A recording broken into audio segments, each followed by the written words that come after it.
Mustangs versus the Wren High School Hurricanes. It should be a very good game. It's John Altman versus Joe Owens. Joe Owens is breaking records. He broke Kelly Bryant's touchdown passing record a couple weeks ago, and he's looking to continue his success after a loss to Daniel High School last week. And John Altman is looking to sort of give his team hope for the rest of the season after losing to BHP last week. It's been a very good defense, though. Khalil Johnson's really led it to what it has become, and they're looking to stop Joe Owens and Tyler Cherry, along with Noah Black, from making any progress whatsoever. But before we do get into high school football, there's something I do want to talk about. Now, not a lot of people actually know about the XFL. It's been going around. It's just had its draft. If you didn't listen to our radio show, which just ended, it's something I believe very highly of. I cannot wait for it to start, and so I'm actually going to talk about it this entire time. If you're an Ole Miss fan, well after Eli Manning was the quarterback, and you follow them now, you might know who Jordan Ta'amu is. If you know how to pronounce it correctly, I'm sorry if I butchered it. He's now currently the starting quarterback for the St. Louis Battlehawks. Now, he was someone who I valued very highly of in the draft process. I didn't think he would make a roster, but I didn't think he would go undrafted like he did. He got a couple of shots with the Texans throughout preseason, but he was never able to truly get his chance. So he goes to the XFL and he's going to start. He's going to be the quarterback. He's the future. And I made this visual representation of why he's going to be the best quarterback in the XFL. Now, you of course can't see that, so I'm going to talk you through it.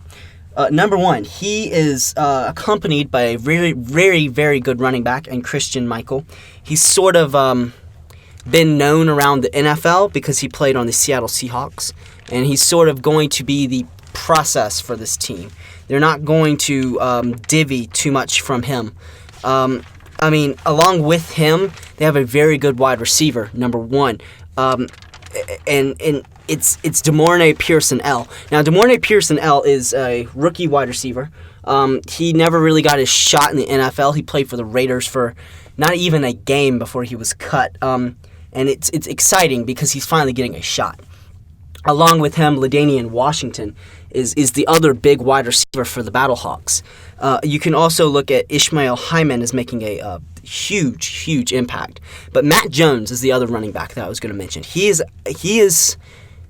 a very good running back. When you look at the lower tier, you of course have Bo Scarborough there, along with Matt Jones, who have led power rushing.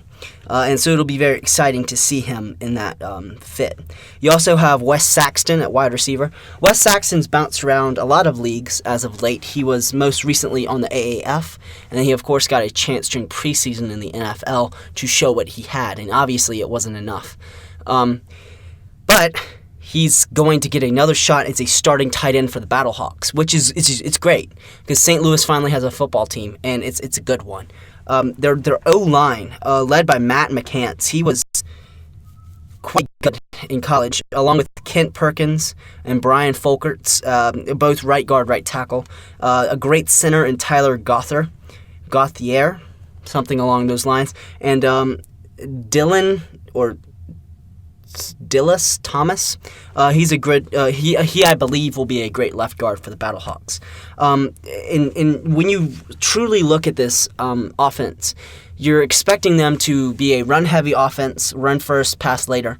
But yet, Jordan Ta'amu has really gotten the bright spot of all of this. He has already been flown out to St. Louis. He's already gone and visited the Blues, the hockey team there, and he's already gotten in touch with the city. Of course, when you look at the other quarterbacks, you have Landry Jones. He has Tommy Lee Lewis, who has a lot of NFL experience and who should be a good weapon for him, but he won't be as amazing as DeMornay Pearson-L is because Tommy Lee Lewis is older. He's not going to last as long as DeMornay. Also, Landry Jones has Cameron Artis-Payne at running back, who's an established running back in the NFL who just fizzled out. He's not going to be someone they have a long time. He's more of a positional player who will probably get injured more often than, let's say, Christian Michael will. Cardell Jones with the DC Defenders. Yeah, he's a good quarterback. He played at Ohio State. If you don't remember, there was the quarterback controversy with Braxton Miller having to move to wide receiver and J.T. Barrett being the backup. But he really hadn't shown his chops in the NFL, being a backup on the Chargers for a good amount of his career. But he has Rashad Davis, the first overall pick in the XFL draft. And he also has Trey McBride, two distinguished wide receivers in college, but really never got anywhere in the pros. And they also have Max McCaffrey. Now, Max McCaffrey is someone I'm truly excited about because if he's anything like his brother, he should be a starter in the NFL. Now, he doesn't have as many upsides. He's not as fast, and he definitely probably doesn't have as good of hands as Christian. But it doesn't really matter, does it? He's going to get the ball. He's a great slot receiver. I compare him to a faster version of Hunter Renfrow. He can just catch the ball if you throw it to him. And, of course, the DC Defenders have Kari Lewis, a great tight end. Now, I'm also going to mention the Seattle Dragons because they probably got, I wouldn't say the worst quarterback in this entire process because there's Philip Walker is probably worse, which is why Connor Cook got drafted with the first pick by the Roughnecks. But Brandon Silvers is not the best. Someone who I was expecting for the Dragons to go out and get Tyree Jackson, Vincent Testaverde Jr., someone who could definitely be a starter. But they ended up picking up B.J. Daniels, who could very well be the starting quarterback for the Dragons. All of them are sort of gun-ho heavy on their starter who they got put with. But I could definitely see B.J. Daniels coming in. B.J. Daniels will have some very good targets to throw to Austin Proehl. White Lightning. He's not called that for a reason. He's definitely a good wide receiver. He just needs more shots. The Tampa Bay Vipers are another team I'm expecting to do extremely well because Aaron Murray is the prodigal Georgia quarterback, a white guy, obviously, because how many quarterbacks do you see coming out of Georgia who are African-American or any other color besides white? Jake Fromm's the best example. Not getting into a race thing is just for some reason he's the prototypical Georgia quarterback, Southern boy. They could easily be taken over by Vincent Testaverde Jr., who I hope takes over for Aaron Murray. But they have Nick Truesdale and Reese Horn. Reese Horn's a okay wide receiver. He played very well in college. Excuse me. And of course, a lot of this is going to have to deal with the defense. The defense, there are not as many home run hitters on the defense as there are on offense for these teams, definitely, because they were. Everyone knows the offense a little bit better than defenses nowadays. You also have the New York Guardians with Matt McGloin. Matt McGloin, he's a hit-or-miss quarterback as well. I can see him throwing a good number of interceptions this year, but they do have a great fullback in Tommy Bohannon, and Tim Cook is excellent running back as you can get. Their wide receiving core is mainly going to be D'Angelo Yancey and Mikhail McKay out wide, with probably some Tanner Gentry in the slot. And I would expect Marcus Ayers to be the rotational guy with the outside people. Tight end E.J. Bibbs and Keith Townbridge are definite blocking tight ends. I can see Townbridge getting open down the field if they decide to utilize him in the proper way. You could also look at the Houston Roughnecks. Of course, Philip Walker. Connor Cook will take over for him eventually. The problem that they have is they didn't draft a tight end. Now, they will probably move some of their wide receivers to tight end, or they will pick one up and cut some wide receivers, But that's just a little bit ridiculous. Kyle Hicks, their running back, not going to be as good of a running back as you could pick, but then again, they got Sammy Coates and Khalil Lewis at wide receiver, so definitely someone they're very high on at this point. And, of course, Connor Cook. The Houston Roughnecks are not currently set up on offensive success. Their defense looks very good. Of course, they have Coney Ely, who will definitely be a starter. He was on the 2015 Panthers Super Bowl run. He was the starter over there next to Julius Peppers. And he was also there, with the whole Eric Reed situation. He also played on the Jets and the Raiders before getting cut by them. So definitely someone to root for. Olive Sagapullo, Pulu. Someone you could also look for. He could make an impact along with Trenton Thompson on their defense. Their defense is more of their specialty. And it's going to be exciting. I'm excited about this season. The inaugural season, I want to see who gets kept, who gets cut, because that will decide who to root for. Also, someone I completely forgot to mention, Luis Perez and the LA Wildcats. LA Wildcats are one of those teams that everyone forgets about. I honestly forgot about them before someone reminded me of them. I believe I was looking him up, and I realized that he was there. Luis Perez got a shot in the AAF. He never really made his big hit like he needed to. But this is going to be his second chance, and I believe he can find some success here. I don't expect for him to get replaced by any of his backups because there's not really anyone there. Winston Dimmel is a great fullback. He was undrafted out of UTEP, I believe, and he just never got his shot. He should make a huge impact. Elijah Hood, a great running back, and Larry Rose III. So they have a 1-2 punch with a great fullback there to block. Rashad Ross, Rocket Ross. If y'all remember him, he played for the AAF. Before that, he played for the Redskins, some practice squad stuff here and there. And then he got picked up by the Carolina Panthers, and I got to watch him in preseason. I was so hyped for him, and then he got cut. He is trying to make another run at a NFL career, XFL career, and this is his way to do it. Nelson Spruce, KD Cannon, Key Oris. Sorry, I'll get back to you with a name on that later. Sorry. Hi there, I'm Bennett Ferguson. And I'm Connor Rock. And this is our game of the week. It is the Palmetto Mustangs versus the Wren Hurricanes. Should be a good one. It should be. Wren's coming off a tough loss to Daniel, losing by 6. And Palmetto's last game was against BHP, correct? Correct. That was our game of the week last week. It should be a good one. It's going to be John Altman versus Joe Owens. Two pretty good quarterbacks. Joe Owens the better of the two, unfortunately. But Altman's looking to change that and pull out a huge win here. And I think Wren's really looking to get back on the right track after that tough loss to Daniel and get back to above 500 in region play. And it'll be Palmetto kicking off to the Hurricanes.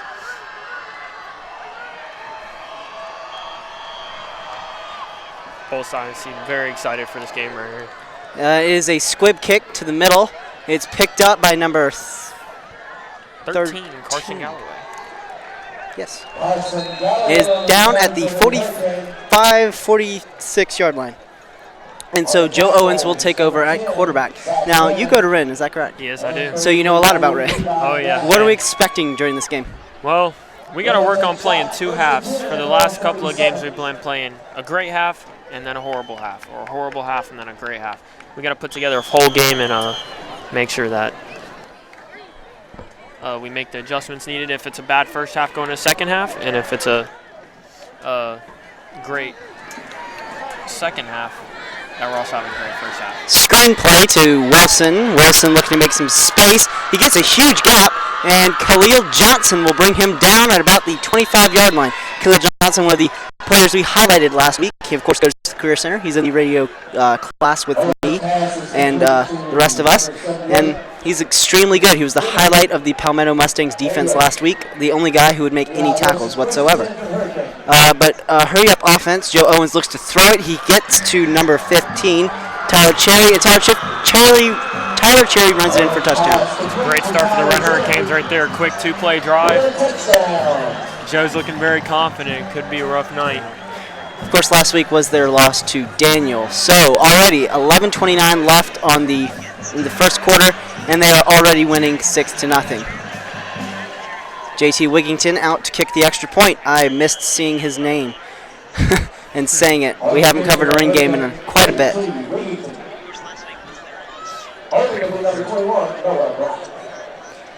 No black. Oh, sorry. I think that's that strong start Wren was looking for right there. Ooh. Almost blocked, but it's still up and good by the Hurricanes. All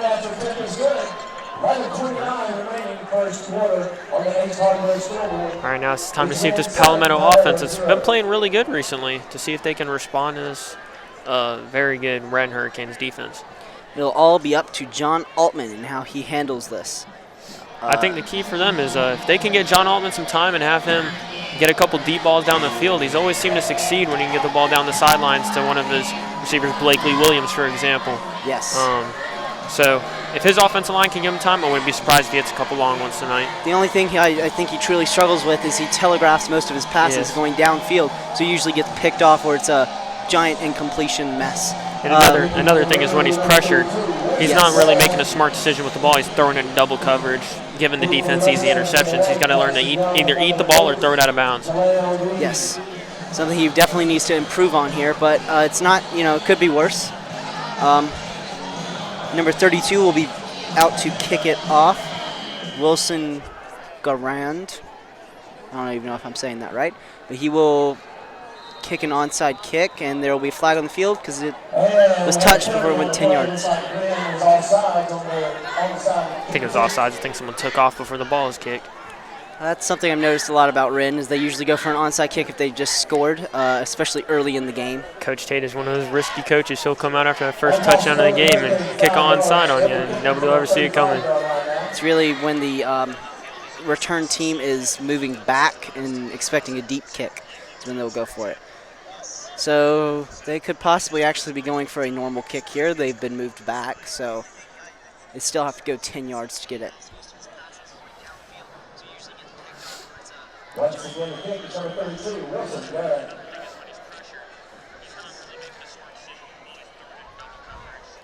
Garand out to kick it off again. They'll be looking for an onside kick now, but it is a deep boot down the field, and it will be out of bounds. And there's a flag because it did go out of bounds. 2 mistakes right there from the Hurricanes, just on special teams. Out comes Joe Altman. I'm excited to see what this Palmetto offense is going to do with Blakely Williams at the wide receiver spot and John Altman at the quarterback spot. Be very interesting to see what happens.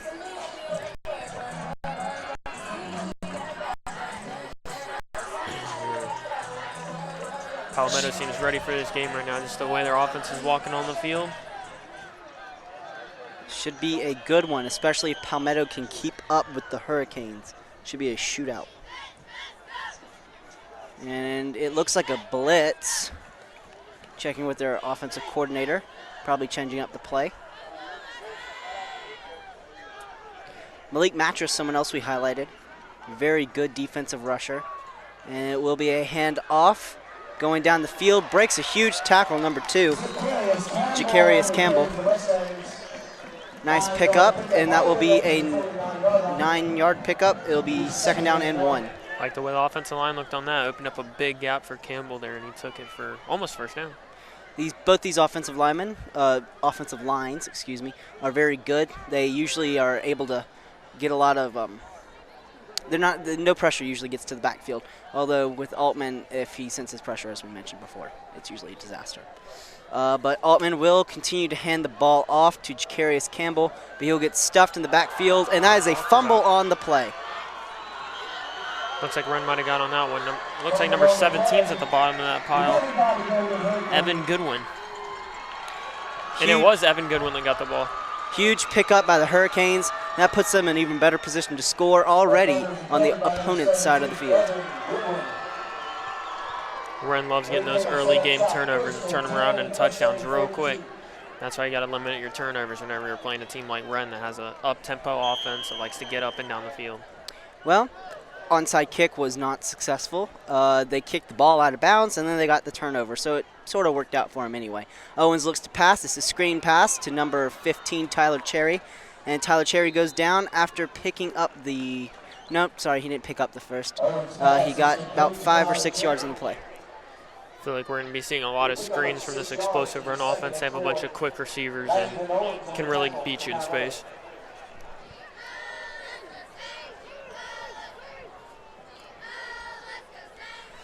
In the shotgun, Joe Owens, and moving is Noah Black. It'll be a snap back to Owens. Pressure coming. He gets it to 15, Tyler Cherry, but he drops it incomplete.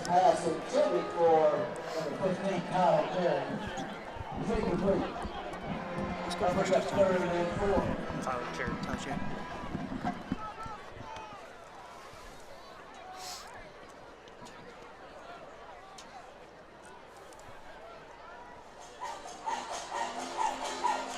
It'll be a shotgun again for Joe Owens. He's looking to pass. He gets it to Wilson, I believe, and he is brought down not quite to the first. Well, he might have actually just gotten it. He did get the first. It's a first down. Eli Wilson, probably one of their biggest targets. They have two great wide receivers, but Wilson really their big guy. Sure, I think we're going to be saying Eli Wilson and Tyler Cherry's name a lot tonight. And this is now a run, something we haven't seen a lot of, by number, I believe, 20. Logan Simmons. Wait. Logan Simmons playing 22, excuse me. Do not see the 2 on the back of his jersey. Second and 3. Hayden Williams out at wide receiver. It's a shotgun snap to, well, it's a shotgun snap to Willimum. So Hayden's one of those receivers that you're not really going to focus on when it comes down to the cameras and stuff like that, but he's one of those receivers that can definitely catch you off guard. He has great speed, great strength, really cool dude too. How do you pronounce his last name? Hayden Williman. Williman, thank you. I've always struggled with that. So this defense looking to get a stop here in the red zone, but it's a flip out to Wilson, and he's down at the 1 yard line, not quite to the end zone. It'll be a quick no huddle for the Hurricanes, and it will be a 4 wide receiver set with Eli Wilson playing wide receiver in the slot. It's a rollout and is thrown into the dirt. Owens immediate pressure. Palmetto getting that good pressure. That's what we're talking about. It's all going to be about those defensive lines and can get pressure to the quarterback. 8:53 left in the first quarter. Tyler Cherry, huge touchdown catch early in this game. Going to be looking for another score here as it's second and goal for the Hurricanes, and the shotgun is Owens. There's going to be a lot of shotgun from both these teams. They really don't line up behind the center and single back. But it's a direct snap and huge amount of pressure coming, and it's a huge sack by the Mustangs. That was a very good sack right there from the Palmetto defense, considering Wren was on their 2 yard line, and now if they don't get it on this third down, they're most likely going to be forced to kick, keeping 7 off the board. JT Wigington, a very accurate kicker. Also a fun name to say, but a very accurate kicker. So we will be looking to see if he will have to come out to kick. Owens in the shotgun, Williman out at wide receiver, Wilson in the slot. Wouldn't be surprised if we saw a slant, either Tyler Cherry or Eli Wilson here, getting one of the big bodies in front of a corner. And I believe it will be a post route picked off by the Mustangs. Khalil Johnson, I believe, on the pick. I think that was Khalil. That's one of Joe's problems all year, been trying to force the ball into coverage when he doesn't need to force it.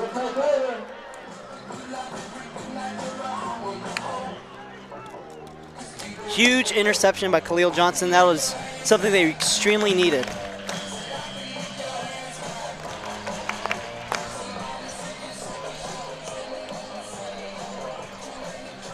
Well, I think the only right thing Wren has to take out of that is now Palmetto's on the 5 yard line. Other than that, I mean, not that great of a drive there. He got it on the other side of the 50. And wide open wide receiver down there, finally getting covered, but it looked like they had just not seen him when he went out there.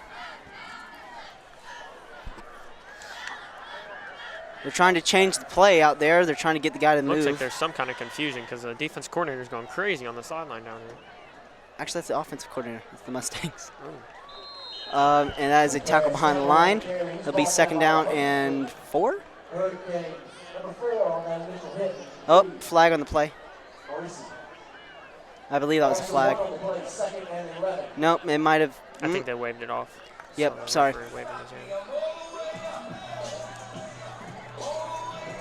Jacarius Campbell, someone who's going to be is going to be someone that we look for a lot during this game. He's a running back and a wide receiver. He does everything for this team.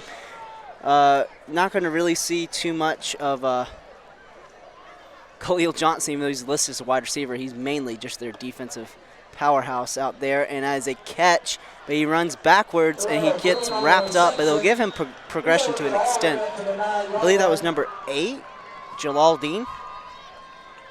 It was Jalal Dean. The jerseys make it a little bit hard to read what number it is. It's black on red with a white trim around it. Yep, it was Jalal Dean. Jalal Dean, Blakely Williams, and Jakaris Campbell. 3 people we're going to have to look out a lot for this. I feel like that Mustangs Palmetto offense. run game has been working pretty well for them early. I wouldn't be surprised they keep going to it. Well, we'll have to see. It is 3rd down after all. And it will be a handoff to Jakaris Campbell, wrapped up well behind the line of scrimmage. And that will be a 4th down for the Mustangs. That's another player I was talking about before the game, Des Frazier. I really don't see anyone on the Palmetto's offensive line stopping him anytime soon. He's a man on a mission tonight. Hard to stop. So many people coming off the edge. They have so many good people coming off the edge usually. It's a nice little fun fact. Actually, Des transferred to Wren from Palmetto, and John Baylor transferred from Wren to Palmetto. So I think I said that right. Yeah. Sort of an exchanging of players. Yeah, a little exchange of players.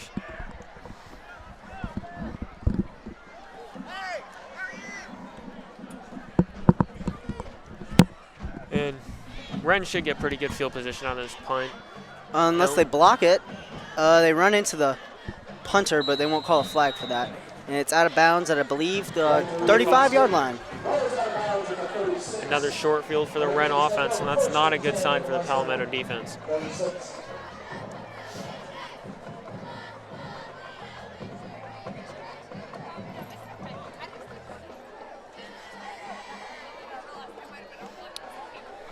Well, Joe Owens is coming back out there. Tyler Cherry, Noah Black, Eli Wilson, and Logan Simmons, all their best players pretty much, along with Williman. So we will be seeing a lot of them this game. I don't even think if they sub out people, Noah Black will still stay out there at quarterback. So Joe Owens looking to throw. He throws a dot, but it's a little bit too high for Wilson. I don't think he was quite looking for him. He was looking for Williman. I think a key player come back from injury is number 52, Hunter Fountain on the line. He's at right guard, and he is a big dude, and I don't see many people getting around him. He has quick feet. Joe's needed some of that protection, so I'm glad to see him back out on the field. He's actually out there playing right tackle currently. It's all good, though, because he's still got great block there as he jukes a man, and he's down. I believe that was Tyler Cherry on the mount. Oh, Noah Black. Sorry, it's usually Tyler Cherry. There we go, Noah Black. Once again, this Wren offense within the 10-yard line. Let's see if they can capitalize on this opportunity and get a touchdown. Shotgun formation for Joe Owens. He claps his hands, gets his ball, looking to pass, throws it in, incomplete, almost intercepted again by Khalil Johnson. Another one right into Khalil's hands. Could have had 2 interceptions to start the game real early. Sorry, Jaleel Dean, not Khalil Johnson. They both have long hair. Down here on the sidelines, the Mustang O-line is looking at what they could be doing better on their TV that they have on their sideline. And honestly, I don't see much that they've been doing wrong early in the game. They've been struggling the past couple of games, But that's a run up the middle, almost at the goal line, at the 1, I believe, for the Hurricanes, and that will be, what, 3rd down? No, that is going to be 3rd down. This Palmetto red zone defense has been looking good. As soon as you get within the 20 or 10-yard line, they seem to really start clamping down and getting stops. So. Blitz coming off through the middle. Joe Owens looking to make some space, and I believe he just got in for a touchdown. Joe Owens on the quarterback keeper. And I don't even think that was a quarterback keeper, to be honest with you. It looked like a bad snap that he bobbled and just had to improvise with it and ended up finding a way in the end zone. So 13-0, the Hurricanes lead the Mustangs. Pick earlier by Khalil Johnson made it look like they were going to go down and score, but Tyler Cherry and Joe Owens on the connection early in the game, and then Joe Owens with his quarterback keeper for 2 straight touchdowns. Noah Black holds the ball. JT Wigington looks to kick. Almost blocked again. He's got to get up there and kick it quicker. All right, well, now time to see his Palmetto offense again. And last time it ended with a fumble, so hopefully we'll see more of them this time. And one of the things when I was talking to Khalil Johnson before the game, he said he really wants to get in there and hit Joe Owens. He also wanted to get an interception. He got one, so he's already on track to complete his goals. He's got to get his sack, and then he's got all his goals completed. Student section for Wren actually going crazier than the student section for Palmetto. I believe it's Palmetto's homecoming this week. I would say one thing Wren takes more serious in football is how large our student section is and how crazy everybody goes for it. And tonight's a rock and roll night, and as I was walking in, I saw a bunch of Wren students with face tattoos and wigs on. It was crazy. Extremely cool to see how passionate these people get about football. Then again, not a lot of them get passionate about football. They're just passionate about getting to dress up. Yeah. Which is always cool, anyway. Something to show a little bit of school spirit and get to hang out with your friends and stuff like that. And the kick is up, not an onside kick this time. It'll be directional back to the 20, and looking to return it is number 3. Wait, sorry, not number 3. Jackson Young. Jackson Young. Jackson Young is number 1.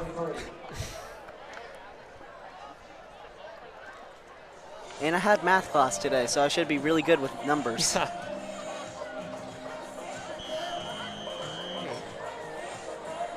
So this Mustang O-line and, of course, John Altman, they've actually done pretty well this game. Center can hit Altman anywhere on the body if he chooses to with the ball, but he's been mainly aiming towards the chest, as it is a bunch formation from the wide receivers and their tight end and a one wide receiver out wide on the right. Altman in the shotgun gets the ball, looking to throw. He throws it inaccurately out of bounds, looking for number 5. I'm really waiting for this Palmetto offense to take that shot that they normally take. They normally take that long ball shot early in a drive, and it doesn't seem like they've been running their plays. It seems like they've been playing more conservative because they're playing against Wren. Landon Owens, the target for that throw. It looked a little, his shoulder looked a little bit off on that throw. Sort of came out sideways, almost. Yeah, John Baylor has one of those sidearm releases, so that's one of the things we noticed whenever he played at Wren. But he's worked on it a lot and got a lot better at trying to keep it. Altman looking to hand off to Jacarius Campbell, and it's stuffed in the backfield for a loss on yardage. Now, the last time that they tried to run the ball, they fumbled it. This time they didn't fumble it, but they didn't get any yards either, so. Yes. So 3rd and 13 for this Mustangs offense. John Altman looking to get down the field, show that they're not just in it to hold out, trying to win. I think it's going to be a key to get a score for Palmetto in this first quarter, early second, because if they go down 21-0 to Wren, I don't really see them coming back. Wren letting off the gas anytime soon. Trayshawn Lindsay comes out at wide receiver for Jacarius Campbell. Looking to pass, Altman pressure from the middle. Looking to throw, he gets it off. Ball, he's going down the field. He gets up and he gets the first down. Landon Owens. That was a great screen design there from the offensive coordinator, getting everybody on one side of the field and pitching it back to the running back in wide open space. And he made a couple moves, got the first down. Reed Morrissey coming in, trying to hit Altman, but he ends up jumping instead of hitting him. If he'd hit him, it probably would have been a sack, but he just couldn't get to the quarterback.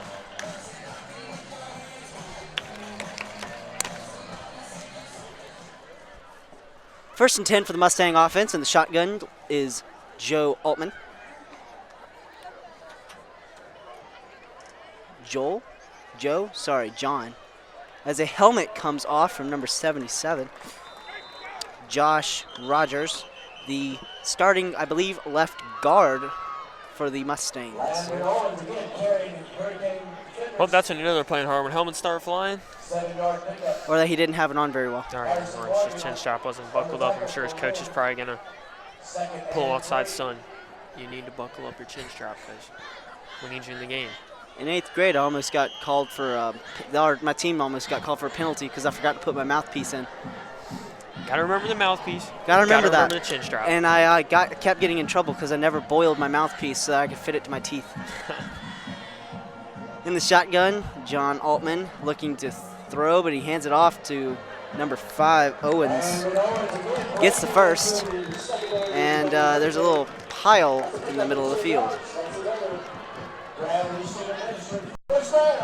2:58 left in the first quarter. The Hurricanes are up 14-0 over the struggling Mustangs offense, looking to get something going here, finally on the opponent's side of the field.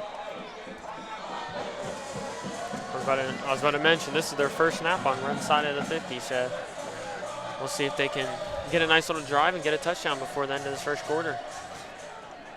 Tight end in the backfield, along with Altman. It's a shotgun pass, looking to throw. Deep ball down the field, accurate, and almost caught. He dropped it, almost caught it. There's and that was shot we were talking about right there. John Baylor has an arm on him, and he is not afraid to sling that thing down the field. This time he didn't telegraph it.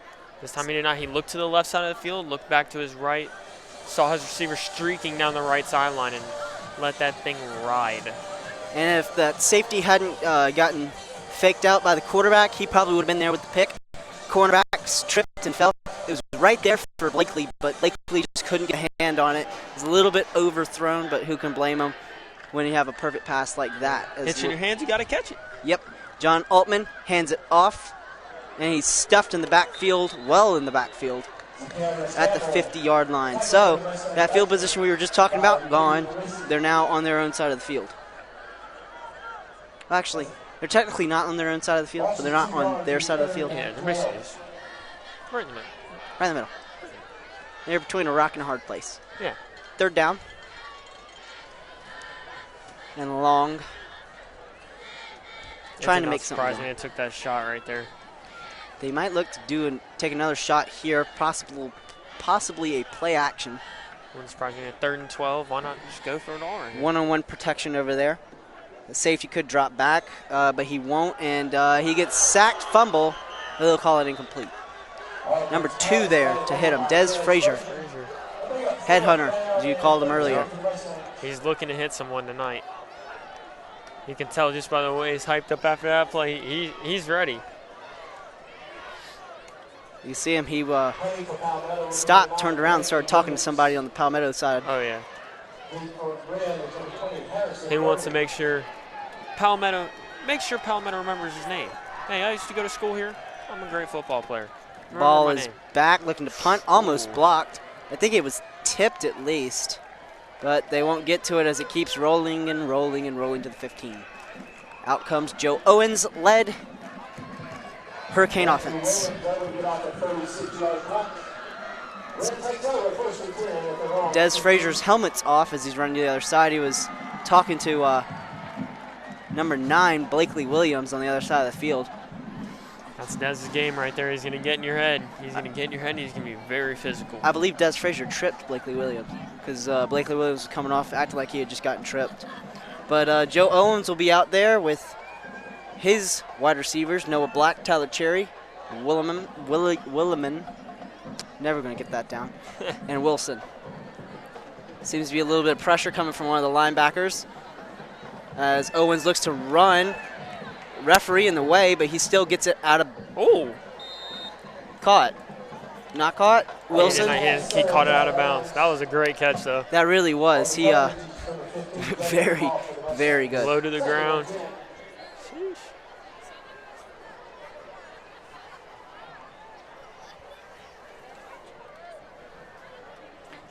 Shotgun formation. I'm actually going to stop saying shotgun. They really don't use any other plays. We're just assume every play is going to be a shotgun. And I'll tell you if it is different.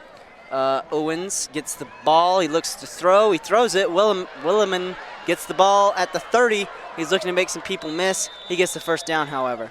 Number 15 on the tackle, Jalen Croft. It's again another one of the explosive receivers Wren has. They have so many quick players all around the field. It's just a matter of time before you catch one open in space, and he puts a move on you, and he's gone. Khalil Johnson out at the strong free safety position, excuse me. And it's a run with 22. That run game for Logan Simmons has not been working early. Palmetto's been playing great on the run.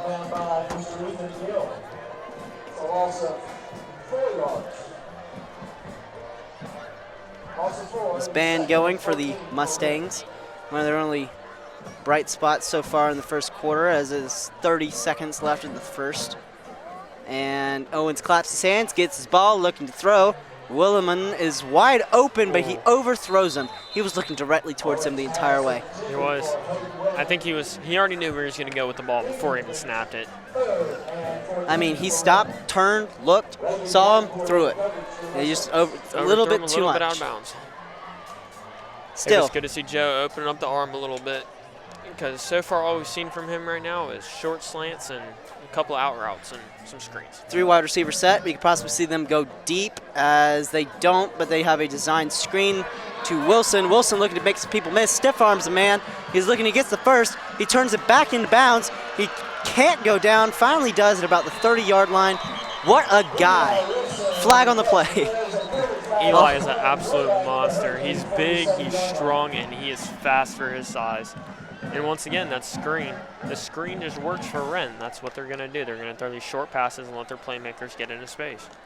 And we will see what this flag is for. Looks like it's going to be coming back. Yep, it will be on the Wren offense. I'm guessing holding or a block in the back penalty. Block in the back. Well, this has been one of Wren's problems all year. These mental mistakes, making silly plays when you have a great play for you. No need to block in the back or anything like that. Just let the men make their play. Exactly. So now it will be 1st and long for the Hurricanes. Well, okay, 3rd and 10, 3rd and 7. 3rd and 10. Sorry. 3rd and 8. 3rd and 8. Okay.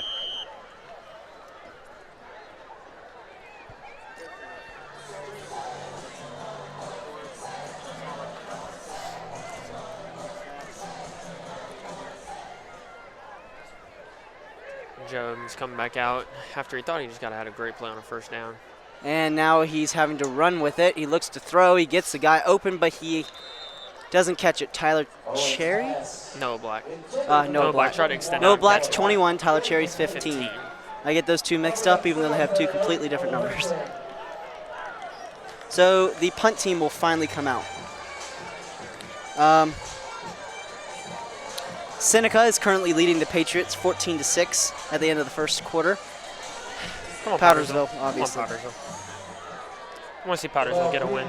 I do too. They beat, who was it, Crescent a couple weeks ago? Yeah. But I want to see them get another one. I want to see Powdersville just go absolutely crazy the rest of the year. Win the rest of their games. I hope they do that too, as this is a punt deep, looking for fair catch by what's his name? Jalaldine. Into the first, 14-0. Tyler Cherry and Joe Owens. 12 minutes will be on the clock for the second. If you are going to stick around for halftime, I would definitely listen in on my player spotlight for the week. It is on Jackie Smith. You know anything about Jackie Smith? Baseball player, right? Actually, football player. Dang it.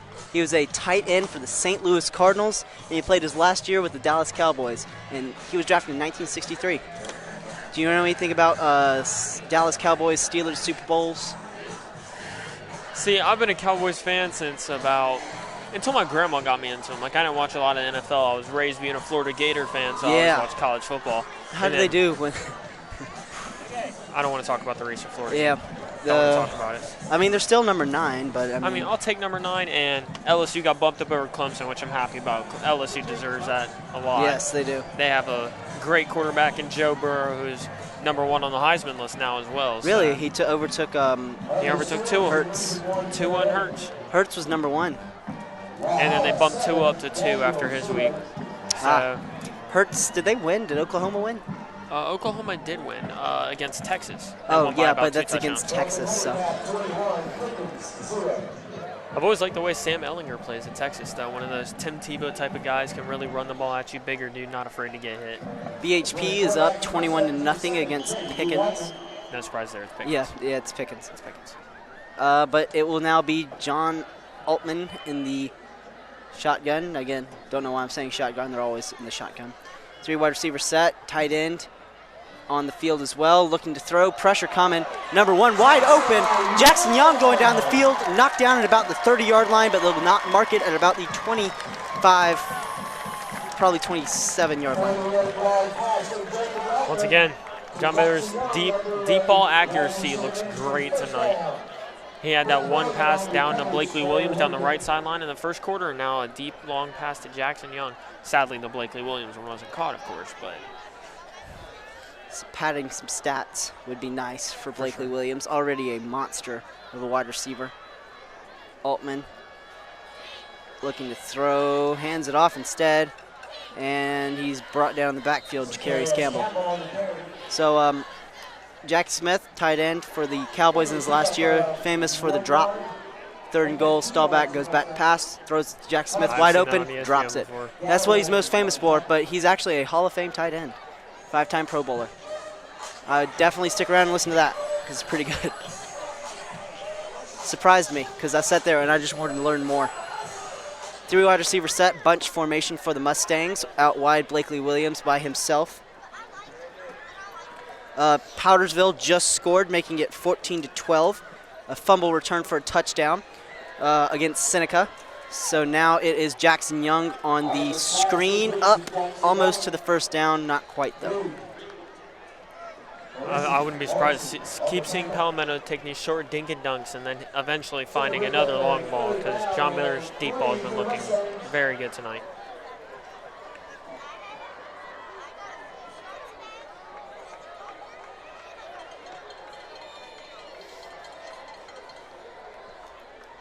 And then lining up again, we got 2 receivers on each side of the field, 1 running back in the backfield with John Baylor.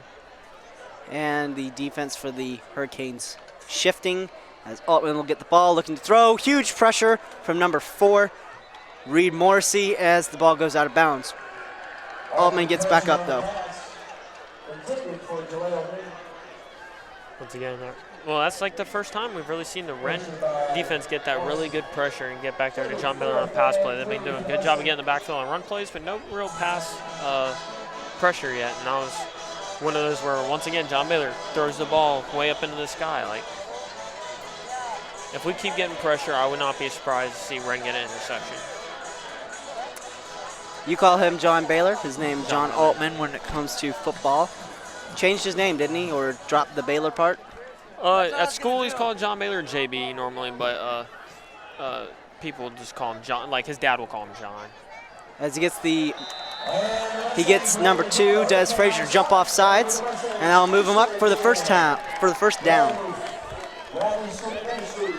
Mental lapse by Des Frazier, obviously coming after that quarterback there. He would have been wide open to hit him too. He would have. Des has that speed off the edge where he can beat just about anybody off of it.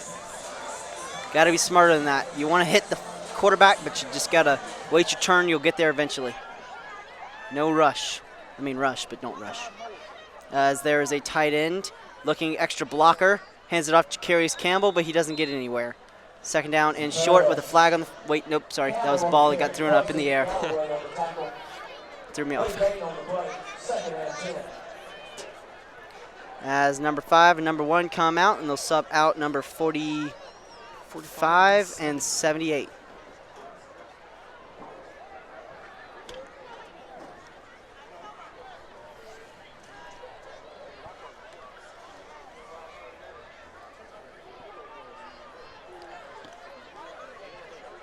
Altman in the backfield, gets the ball, looking to throw, pressure coming, looks for number 1, Jackson Young. Incomplete, looking for a flag for pass interference, and Jackson Young will not get the pass interference call. It'll be 3rd down and 10. I'm surprised there's no pass interference call there. There's a lot of contact from number 5 on the defensive Red, Briggs Cox. He got beat around that corner, and I for sure thought they were going to call something. He had his hands all up on him before pass got to him, but surprise no call.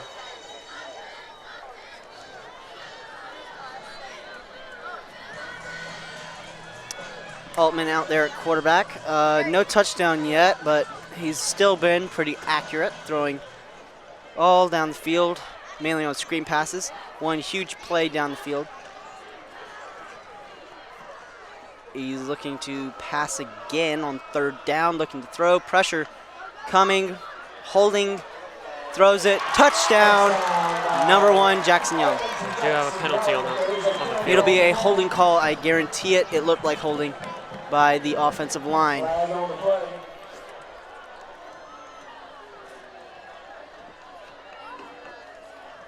And that's got to be disappointing for the Palmetto offense right there. Have a great play. John Miller gets out of the pocket, gets hit, making a great throw, and all of that just to be called back. Something they're probably going to have to look at over there on the sideline. Trying not to hold. And that's because one of them got turned around and he just grabbed onto a jersey. So now it will be third down and even longer for the Mustangs. And now it is 21-12 Seneca. And I hear the Wren student section reminding the Palmetto offense that you can't do that.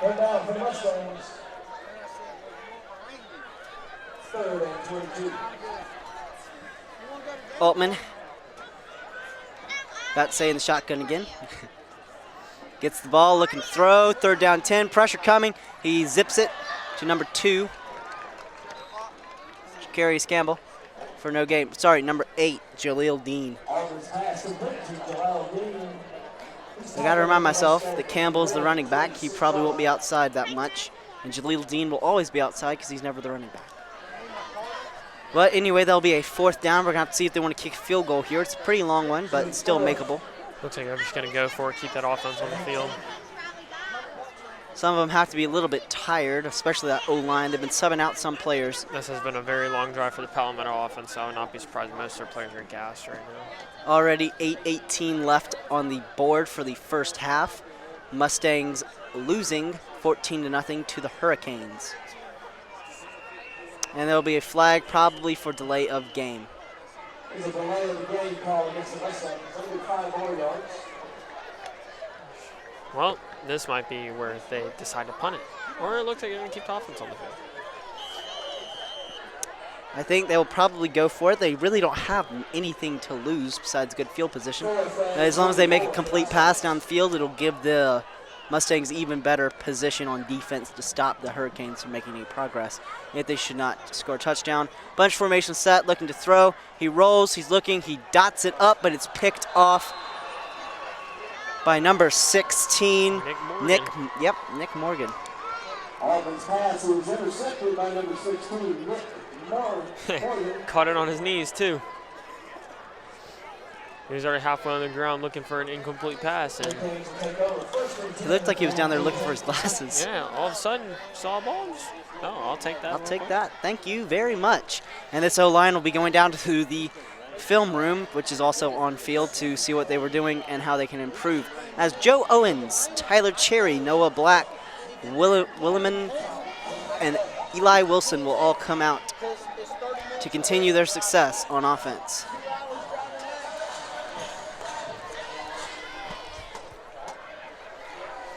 Owens out.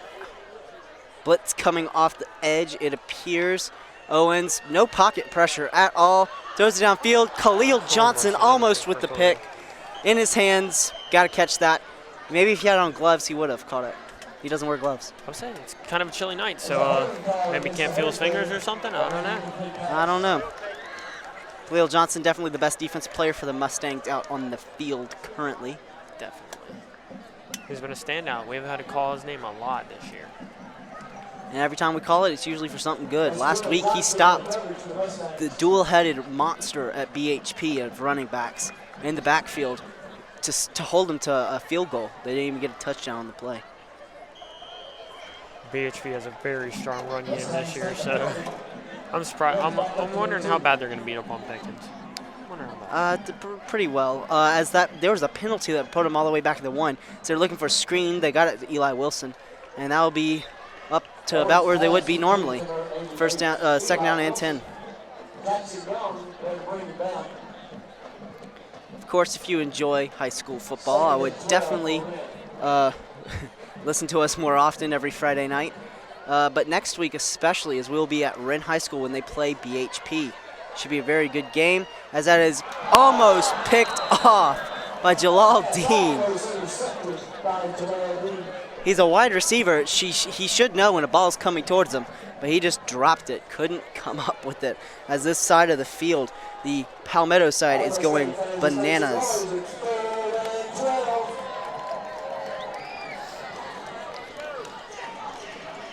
Third and 10 for the Mustangs. For the Hurricanes. Mustangs looking to get off the field. Defense, huge blitz, but couldn't pick anything up as number 22 gets pushed out of bounds. Number 22 being Logan Simmons. I don't know why I keep forgetting Logan Simmons. He's the only one who I have a little bit of trouble. So they will punt. Logan Simmons is normally giving that only running back there for normally game until it's garbage time, and then they'll bring in people like Hill and other running backs. Yes, we could probably be seeing a lot of Malachi Hill. Malachi Hill's actually, he was okay when we saw him last, but he's just not as good as Simmons has been. He's also younger, doesn't have much experience. Logan's been in the backfield for this is his third year now, and Hill's a sophomore, so he has plenty of time to grow and mature. He needs to get the maturity levels right. He's a little hot-headed at times, I could say. Big punt back to about the 45-yard line, and that's where they will take over. Jalal Dean calls for the fair catch again. Something he probably could have gotten a couple more yards on the play, but didn't want to get injured.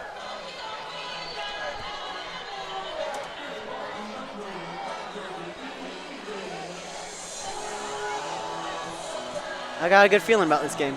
I have a great feeling about this game. I like seeing on the sidelines the defensive play calls are like Snapchat app logo and things to throw off the other team. I love their signs they have. Get a nice little Coca-Cola on it. Looks like I might have a crying Jordan. I think so. And a Smurf. The Smurf. Interesting. John Altman out at quarterback. Great offensive line here.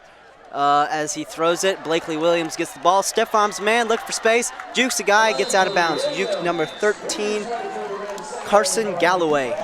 Before he got out of bounds. One of the first times we've really been able to call his name tonight. He has the corners for Wren have been doing a good job keeping him out of the game and not getting as many catches in space as he would like to. Of course, Altman is going to be looking to avoid Nick Morgan for the rest of the game. He already has one interception. Sort of a fluky play, however, but he will definitely be looking to get a touchdown on this play. Blakely Williams has been bone dry when it comes to catching. That is his first catch of the night. Altman gets the ball snapped to him. Carries Campbell looks to run, and he gets brought down at about the 35-yard line. Two back-to-back plays good in a row for Palmetto, and wouldn't be surprised if they keep their momentum here and hopefully get a touchdown. They really need one right here. 6:52 left in the first half. The Mustangs are losing 14-0 to the Hurricanes. It's been all Joe Owens. He ran it in and then he passed it to Tyler Cherry, and he's already thrown one interception, but then again, Altman's thrown one too, so they're equal on that front.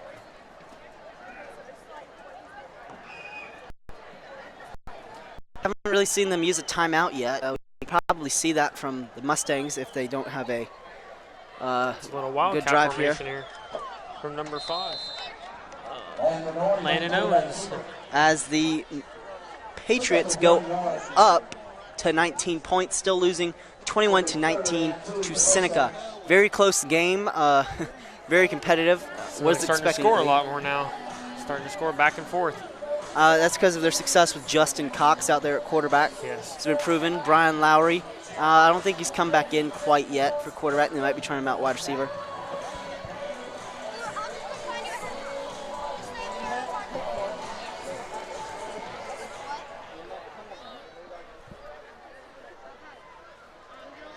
Campbell in the backfield with Altman, looking to throw. Blitz coming.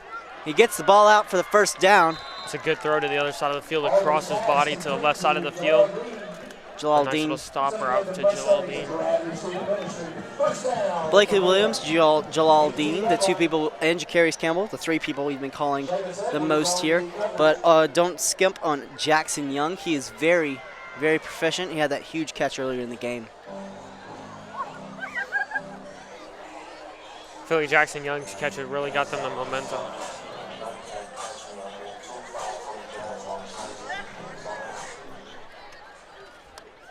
Halftime coming up in 5 minutes and 51 seconds. As there's a pass to Jackson Young, screen pass. He tries to break out of the tackle, but he's swarmed by the Hurricanes. Auburn's pass complete to Jackson Young. Took a loss of 2 yards on the play. Loss of 2. 5:44 left in the first half. Shaheen Scotland on the tackle. Shaheen Scotland on the tackle. Someone we haven't really called at all this game. Looking to make a big impact, though. Malik Mattress trying to make a big impact, too. We haven't really heard from him either. Not really been a bunch of the key players on the Wren's defense hasn't been called as much as the role players on Wren's defense have been, such as Briggs Cox, Nick Morgan, Des Frazier. Des Frazier, people like that. As Des Frazier, I do not believe is out there currently. I think he's on the sideline. Yeah, he might be. I would say I think they Yes, moved him he to is. corner. He's right there. As it is a pass. Oh, tripped up. That's a. It looks That's a intentional. second questionable pass interference call that they've missed. Once again, Briggs Cox laying a shoulder to a receiver. Doesn't have the ball yet. Still in the air. He actually kicked him in the back of the leg, too. That's also on Jackson Young. I don't know if that's bad blood between Jackson Young and the Wren and the Hurricanes, but they've really been targeting him this game. I don't know if the refs are afraid to throw pass interference or. As the Powdersville Patriots are losing by 3 points to Seneca, 21-19. As Altman, I just misspoke. It looks like that's going to be Altman a fumble. fumbles, but Oh, they never will call mind. it incomplete. And I misspoke. It's 2 points, not 3 points. Come on, we got I math can't class count. today. I can't count. I had math class and I can't count. Luke Mattress there to put the pressure on. As it will be 4th down and 13 for the Mustangs.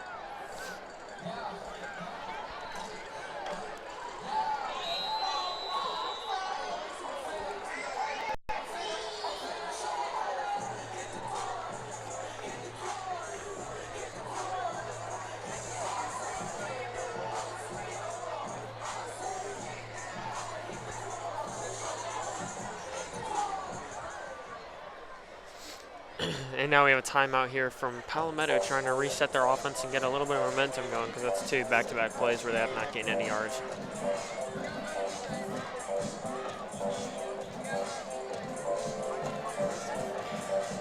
Well, first time out of the game, and it is not a hydration break.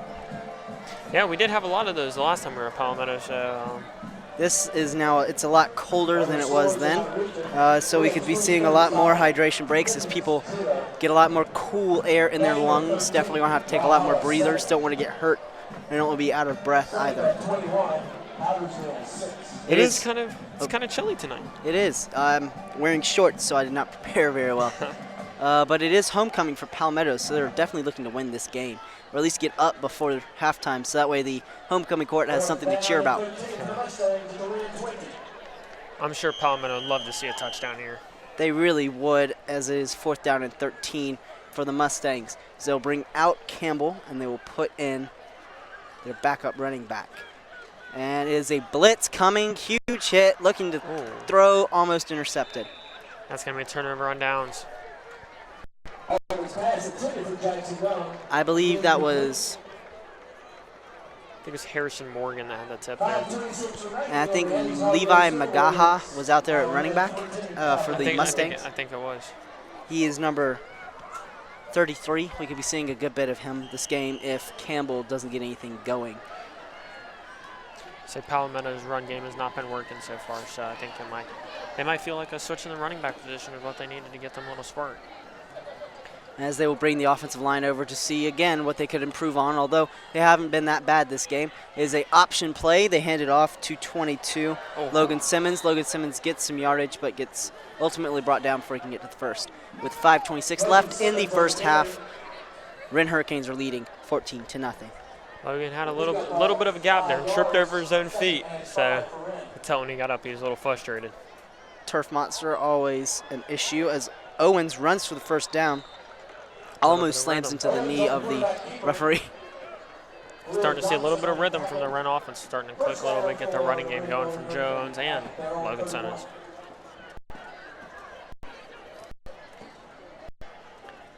As we can look for a huge shot down the field. That's why Jalal Dean's looking to move back. Move back's a little bit too far as Tyler Cherry comes up with that catch for the first down. It's going to be another first down. Owens' pass is completed. Mustangs defense not really stopping anything that the Hurricanes throw at them. Looks like they're not being as aggressive they were on the first drive of the game. They were looking pretty good. Played aggressive. Well, not the first drive, the second drive. First drive they lost. Wren scored on the second play. 2 plays. So Owens will throw a screen, misses it, and Khalil Johnson was there to lead the boom on Eli Watson. Definitely didn't want to catch that. Definitely not. He hits hard. That would be a little clash of the giants right there because Eli Wilson is also a big person. He plays 2 sports as well. He plays football as well as basketball. So can't wait to play with him again this year. He's a great center. Offside, it looked like, for the defense. As 32 and 14. We're getting into a little scruff. 32 got slapped on the helmet by the Hurricane offensive lineman. It's definitely something you don't want to see. I mean, it's all in good fun, but if it's not in good fun, you don't need to see it. Yeah. 32 being Gabe Harvey, tight end / linebacker for the Mustangs. That is the left tackle. As a rollout from Owens, looking to throw. Williman cannot come down with it. Wasn't a bad pass. Hit him in the hands, but it was a little low, a little bit outside. 4th down 10. So the Hurricanes will be punting. Sort of been a whirlwind for them. That was a bad joke. I'm not going to make any more of those tonight. We're going to expect for this Palmetto Mustangs offense to finally get something going. Altman not looking as good as Owens has. I mean, we can only compare to what we know, and Owens has been pretty deadly accurate when it comes to really, this. Wren's offense hasn't been effective in this second quarter so far. They've scored all their points in the first quarter, so. Fair catch called by Jalal Dean. Fair caught by Jalal Dean. Mustangs take over 1st and 10 at their own 27. So now we have the little brotherly combo coming out on Wren's defense, Nick Morgan and Harrison Morgan. 2 brothers playing together on varsity ball.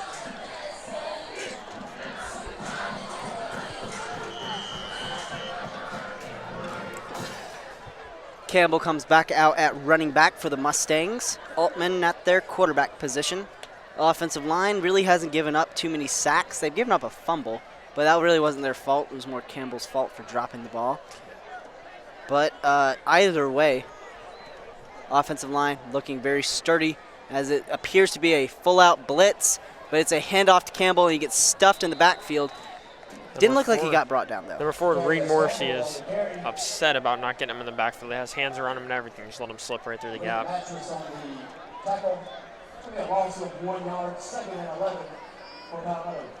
Reed Morrissey, someone we've talked a lot about today, someone we really haven't highlighted, but he's actually pretty good. He wants to hit. He's already talking to Des Frazier, and they're looking to make a huge impact on this defensive line. It's again another one of those role players that normally we don't talk a lot about. Normally we talk about, the Harrison Morgans and Des Fraziers, but Reed's been playing really good this game. As Altman falls over. Trips over himself as he's handing the ball off. I did that once. That was pretty funny because I was supposed to be blocking somebody and I didn't. Gotta get good feet under you on every play. Yes. 3rd and 2 for the Palmetto Mustangs with 3:27 left in the first half. They need to get a touchdown or at least a field goal, but a touchdown would be very preferable to keep them in this game. They've actually kept the Hurricanes to only 14 points, something we really don't see a lot of from inferior teams. I know Daniel is inferior. Yeah. They're very good. Yes. Then again, both of these teams put up great fights against Daniel. Palmetto played them all the way down to the wire, and Wren played them to the last play of the game. So very last play of the game. I was hoping the Wren would win that one, so that way I could. John Baylor is running the ball. Okay, never mind. That way I could talk about it. It was John Altman runs the ball, does not get the first. He couldn't get to that corner. John Baylor is not one of the fastest quarterbacks you'll see in high school ball. Something I've noticed a good bit of is he doesn't have quite as much speed, but he does have some pretty good accuracy on short to mid. He's and one of the great pocket passers. Shoddy accuracy when it comes to deep and until he gets cooking. He, again, telegraphs a lot of his throws. But timeout, I believe, by the Wren. Hurricanes. They want to score before halftime again. Again, 21 points. That's going to seal it for them. And, of course, they could always run a fake punt. They only need to get 2 yards.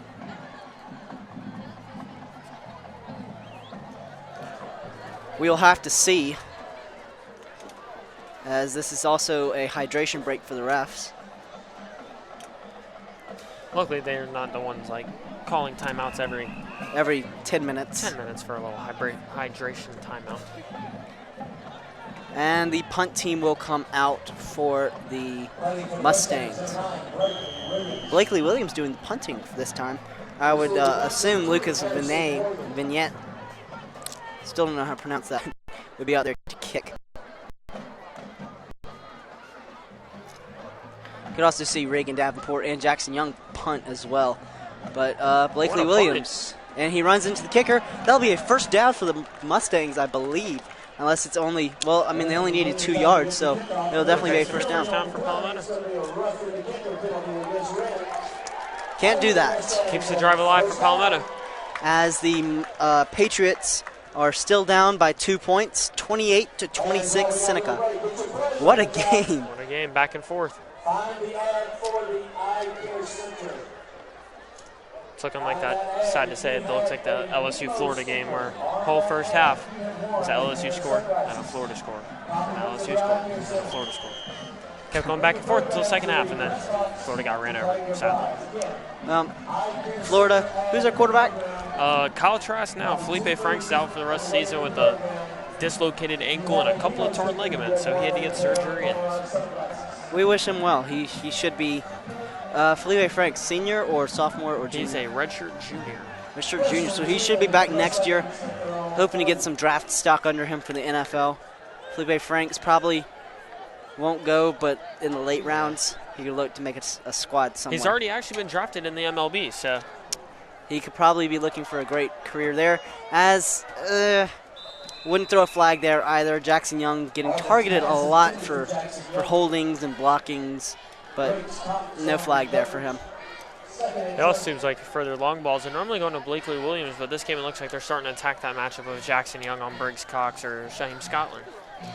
And I would definitely not throw to Blakely Williams because he's usually getting double covered. Yes. Of course. Have a safety sitting over him and Nick Morgan guarding a man-to-man. Wherever Nick Morgan is, never touch that area of the field. Already has a pick on the game. Pick, whatever. You know what I meant. Something you can't take away from him. As Altman looks to throw. Looks, and he gets it to tight end. They're good hits. Sorry, wide receiver. I don't know what I'm saying. Blakely Williams is big enough to be a tight end if he chooses so. Built.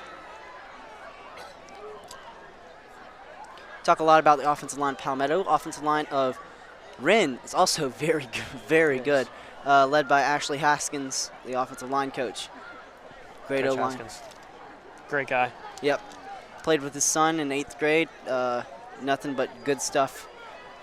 Frankie, he's a great kid. His knee got torn up, so he can't play center anymore, but when he could play, he was good. As it is a direct pass to Blakely Williams right there on the sideline. Yes. Yeah, Coach Haskins, basketball tech teacher. He doesn't know the first thing about basketball, so he is a very funny teacher now for basketball tech.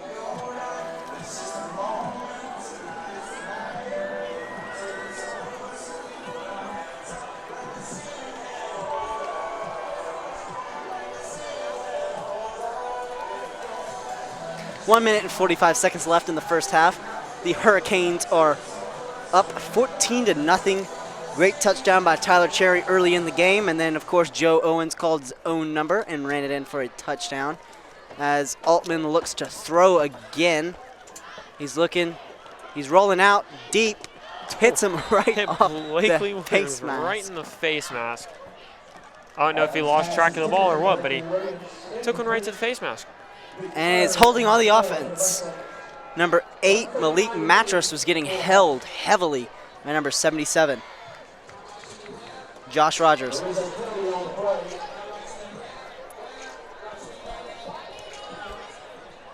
Cheerleaders whipping and naying down there on the sidelines.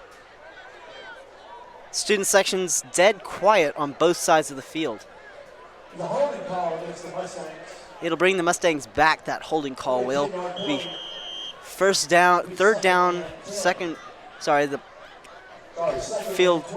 The field scoreboard is different than the actual call. Second down and 20 for the Mustangs.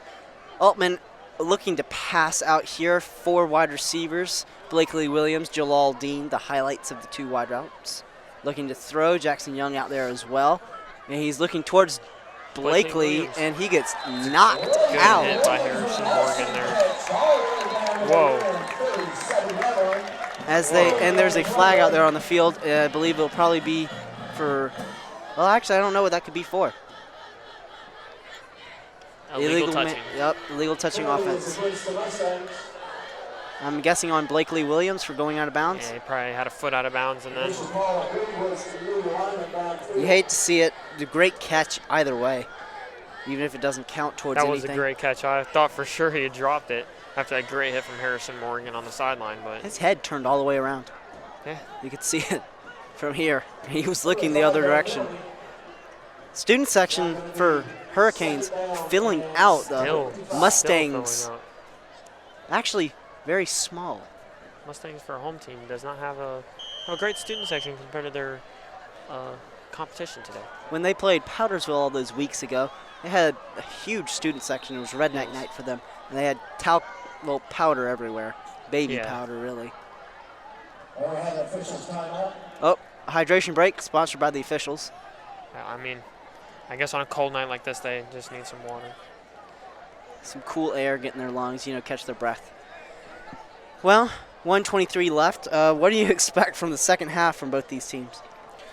I'm expecting Palmetto's offense. I wouldn't be surprised if they get one. They're going to get one long ball to fall sometime soon. We all know that. John Baylor's going to throw a deep ball. He's going to catch Jackson Young or Blakely Williams behind the defense. And I think from Wren's offense, we have to just find them some kind of rhythm. So any kind of rhythm, moving the ball. And the officials have asked for 1:30 to be put back on the clock. 1 minute, 30 seconds.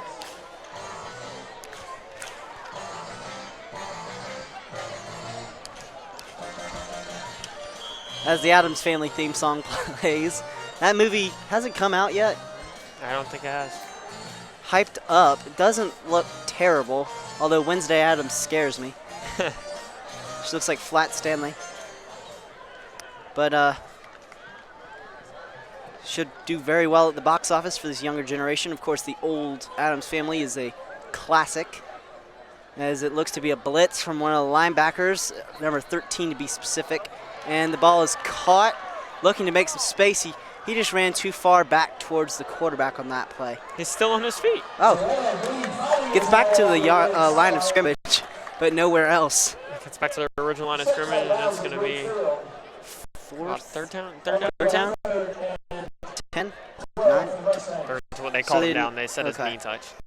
Well, it didn't look like it did, but who It knows? was a We great couldn't see effort to over stay there. on his feet, though.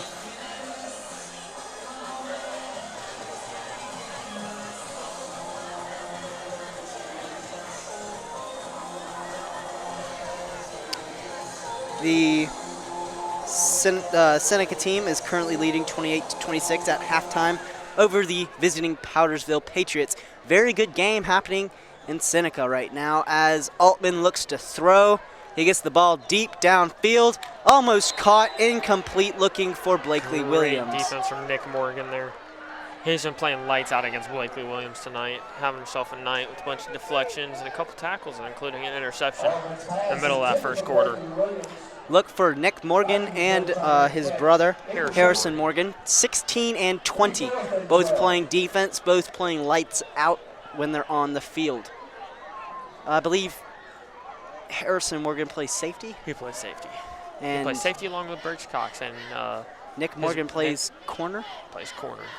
I really wish that my brother had gotten into football. That would have been a lot of fun. Yeah. He's actually super skinny, so he wouldn't fit as almost a blocked kick. As Harrison Murray's going to try to get a return out of it. he Only got doesn't a get couple much. yards. A lot of running for about 5 yards. My brother weighs about 110 pounds, so he couldn't really do much. And he can't kick the football, so there's really no need for him to be on the team. Yeah. So you can be 110 pounds, you can be a great kicker, I mean. But Yeah, it's just his feet are messed up a little bit. So whenever he would kick it, he'd kick it directionally down. well, Sometimes he'd go backwards. all right. Yeah. So Joe Owens will be back out there at quarterback. He probably needs a hand warmer at this point. It's cold out here, as it is a screen to Wilson. Wilson looking to Eli make has some a people lot of miss. room. Oh, he's wide open. No one's going to catch him. Fine That's a touch. touchdown. Eli Wilson all the way down the field. Long touchdown, longest of the day. Great Eli getting to touchdown. show off his speed right there.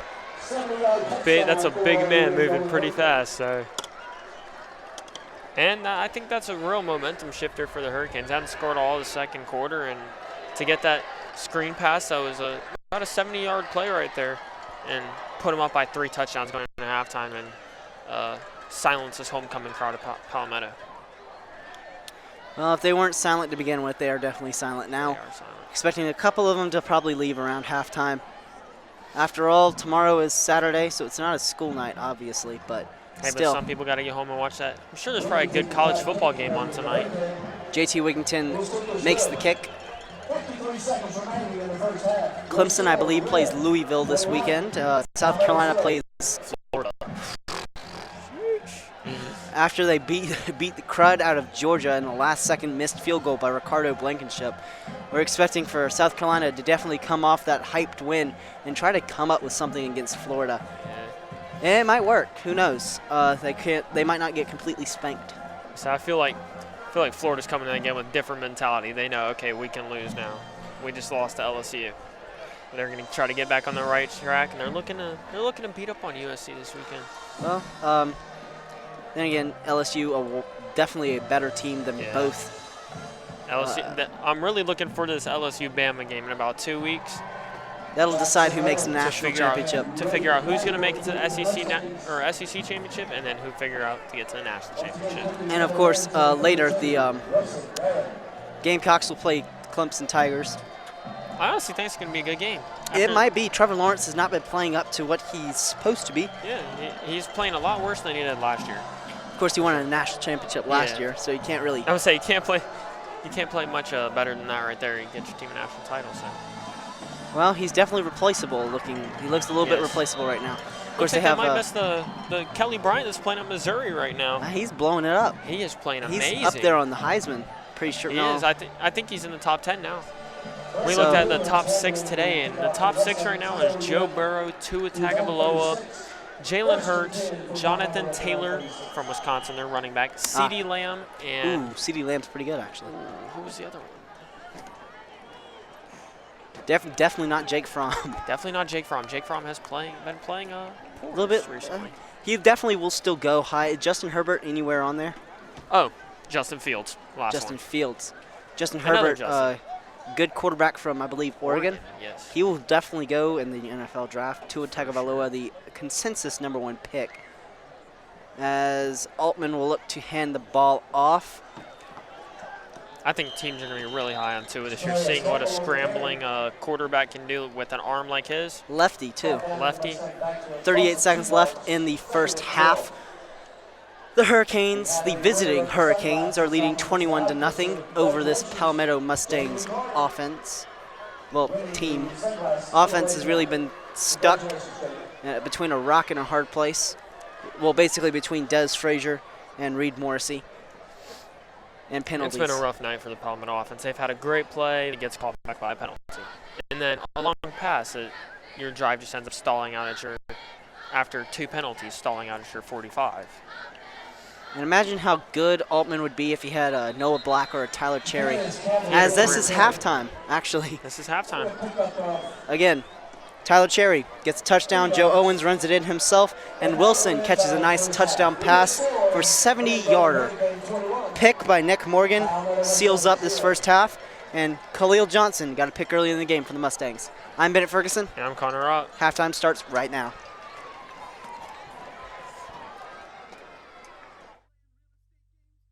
Buying and selling and I just passed go. Give me that $200. Oh, whoops. Take that back. Go ahead and put a house on Anderson Place. Yeah. And who you buying this house with, knucklehead? Team-wise choice, of course. Who else in South Carolina has the largest variety of homes for sale in the upstate? That's not a very wise statement to make. Find investment properties, homes you can play Monopoly in, and more at teamwisechoice.com. That's teamwisechoice.com. Hi there, I'm Bennett Ferguson, and if you're hearing this, that means it must be halftime of our Palmetto Wren game. Well, to not slow anything down, I'm going to go ahead and get right into my player spotlight. Last week it was Don Beebe, wide receiver from the Bills, Panthers, and Packers. And now it's Jackie Smith. Now, Jackie Smith is a very interesting player because he was actually very good. I mistakenly said during the BHP Palmetto game that he wasn't, and I lied. He's actually a Hall of Famer, Pro Football Hall of Famer. He played for a very long time. He was a 5-time Pro Bowler, and this is all after coming from, Northwestern State, not even Northwestern. He came from a very small college. He was drafted by the St. Louis Cardinals in the 10th round with the 129th pick in 1963. Remember, back in those days, the draft had a lot of rounds in it, more than it does more than it now has, which is 7. It had, I believe, 15, 17. It could go on forever. And so it was very rare. A lot of players would go to these teams, and it was very rare for these late-round players to actually make an impact because they were never going to start. But Jackie Smith had a chance. See, back in those days with the St. Louis Cardinals, who are now Arizona, you were a flanker. It's sort of a tight end, but they never catch. They're sort of an extra lineman who would come out and block. And they're mainly used now more towards extra point field goals, kicking, specials, long snap punts, things like that. Flankers are used to block players from getting to the punter. But that was his position. But when the starting tight end got injured, he was moved into the tight end position and never came back. He was forever a tight end. He had 480 receptions for 7,918 yards. That's his in the span of a career. Now you got to remember that back in those days, it was not a pass-heavy league. It was heavy running, and it was always amazing to see a tight end of his caliber actually catch. He was a great blocking tight end. 1 year, this is the best stat I could find for him, he only allowed 8 sacks in his 14 games he played, because back then they didn't have 16 games, they only played 14. He only had 8 sacks allowed, which is actually extremely good when you think of how many players let up sacks now. I believe that Ryan Ramczak's given up 3 so far this season, a player I talk a lot about. And of course, he had 40 touchdowns with his time as a NFL player. And he played a grand total of 210 games, a very, very long time in this league. And he only started, this is the funny part, he played in 210, but he only started 162 of them. And of course, with every great stat comes some of the worst ones. He had 12 fumbles in his career, but that's also because he was also a running back. They handed the ball off on tight end sweeps. He had 38 rushing attempts for 327 yards and 3 touchdowns. So that adds to his 40. So he has 43 touchdowns in career touchdowns, which is it's double negative thing. But he was also their punter. The Cardinals' punter was they just didn't draft one. So out came Jackie Smith to do all the punting duties. So if he was in on 3rd down, if he caught the ball, he almost got to the first, he'd just run back there and kick the ball, punt. But this is really what he's most famous for. Now's the time It seemed certain they would score the touchdown that would turn Super Bowl 13 into a tie game again. It's 3rd down and 3, Dallas at the Pittsburgh 10. Roger back to throw, has a man open in the end zone, caught, touchdown, drop! Dropped in the end zone, Jackie Smith all by himself. Oh, bless his heart, he's got to be the sickest man in America. Oh, Jackie was so wide open in the end zone, it was incredible. And he could not hang on to the ball. A catch by Smith would have tied the score. Instead, Dallas had to settle for a field goal and trailed Pittsburgh by 4 points at the end of the 3rd quarter. Yeah, that's the drop. The drop is probably one of the most disappointing plays in NFL history. And it's not entirely his fault. Yes, he was wide open in the end zone. But again, you heard the announcers. They were not just talking about the fact that he dropped the ball. They were talking about what a great player he was, how good he had been up to that point, that he came out of retirement to do this. But the Cowboys needed a tight end. They picked him up. It's always sad to see. The drop is something that will go down in Super Bowl infamy. He was quoted to be the sickest man in football when he dropped that. Sad to see. It really is. It was against the Steelers. The Steelers ended up winning the game. They were down 21-14. That's Jackie Smith in a nutshell. A great guy. He's currently 79 years old. So he's not getting any younger. Well deserved to be in the Hall of Fame. And well known. And now you know a little bit more about him. I'm going to play a couple songs, and guess what? We're going to be getting back to this game of the week. Yes, it's Palmetto and Wren High School coming at you shortly.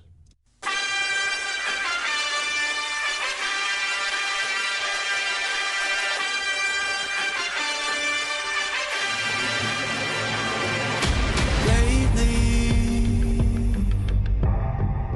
I've been dreaming,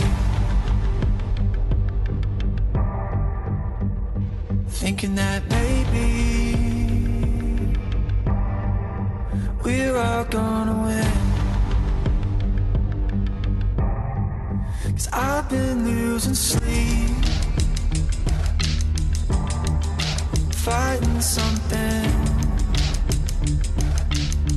I think it's time to let go.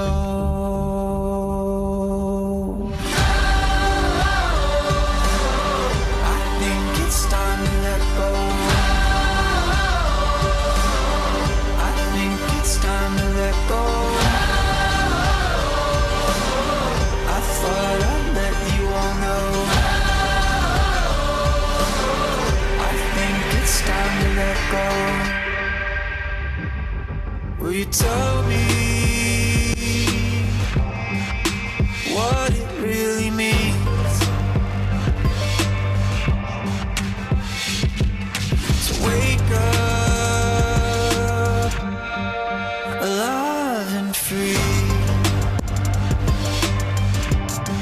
I'm trying to believe we could release. I think it's time to let go. I think it's time to let go.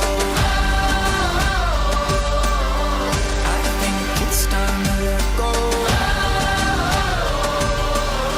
I thought I'd let you all know. Time to let go.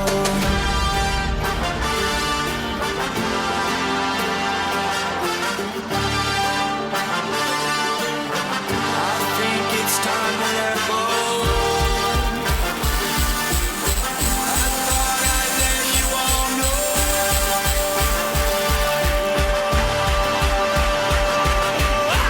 I think it's time to let go.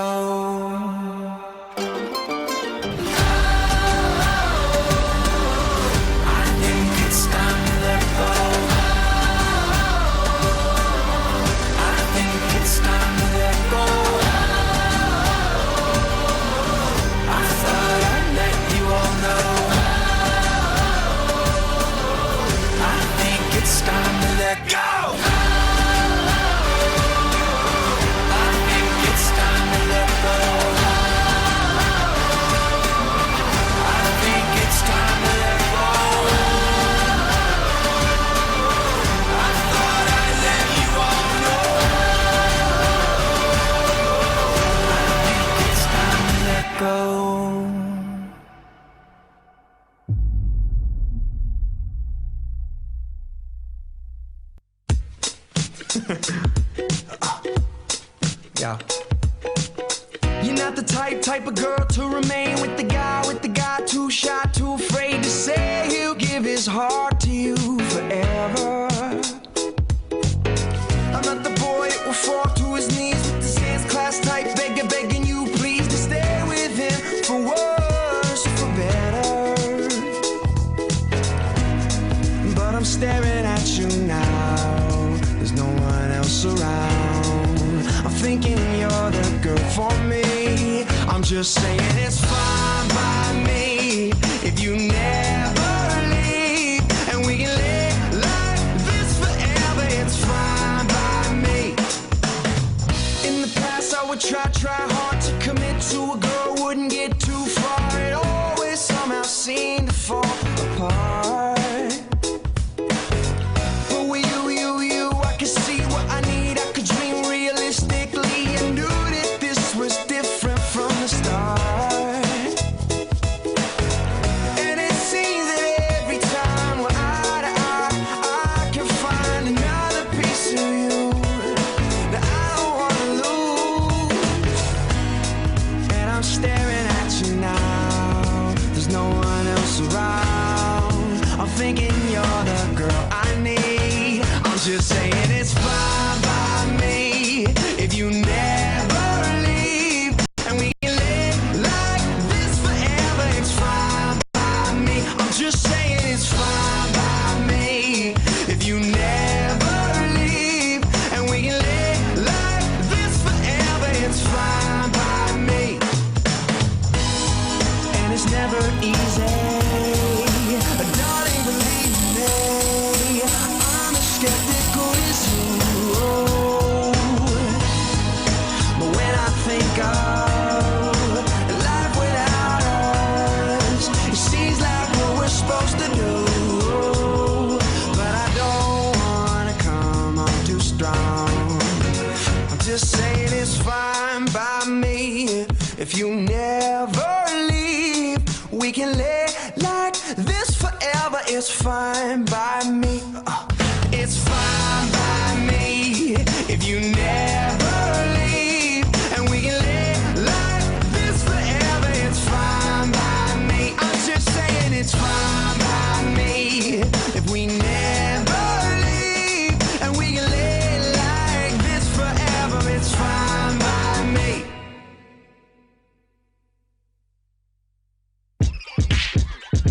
This is Olivia Jones from WPPB The Pulse. Be sure to check out my live show, Live with Liv, Thursdays at 5 p.m., and my podcast, Digging Deep, on diggingdeeppodcast.weebly.com. Thanks for listening to My Pulse Radio. Be sure to check out all of our social medias. Our Instagram and Snapchat is My Pulse Radio, Twitter, My_Pulse Radio, and Facebook, WPPB The Pulse.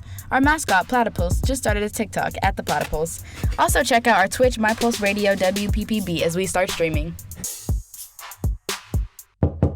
Josh, you've been in your room all month. Why don't you just snap out of this phase? Guys, look, thanks for trying to help, but I have depression and it makes everything a lot harder.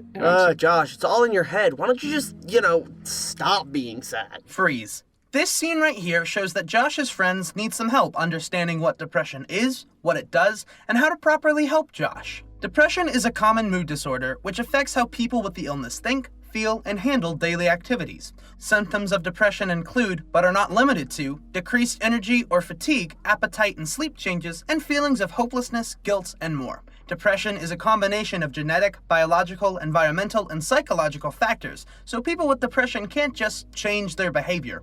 Instead, what can help is support, therapy, and medication if permitted. If you or a loved one is going through depression, then seek help right away. Oh man, we're sorry, Josh. Yeah, man, we're here for you. Thanks, guys. That means a lot. Looking for a place to get all the information on Greenville's hockey team, the Greenville Swamp Rabbits? Well, you're in luck. Tune into Season 2 of the podcast Behind the Glass, hosted by Brooke Darby. Whether you want news about signings or just some thoughts on the team, we've got you covered. Catch our next episode on our website, brookedarby.weebly.com, or on demand at mypulseradio.com.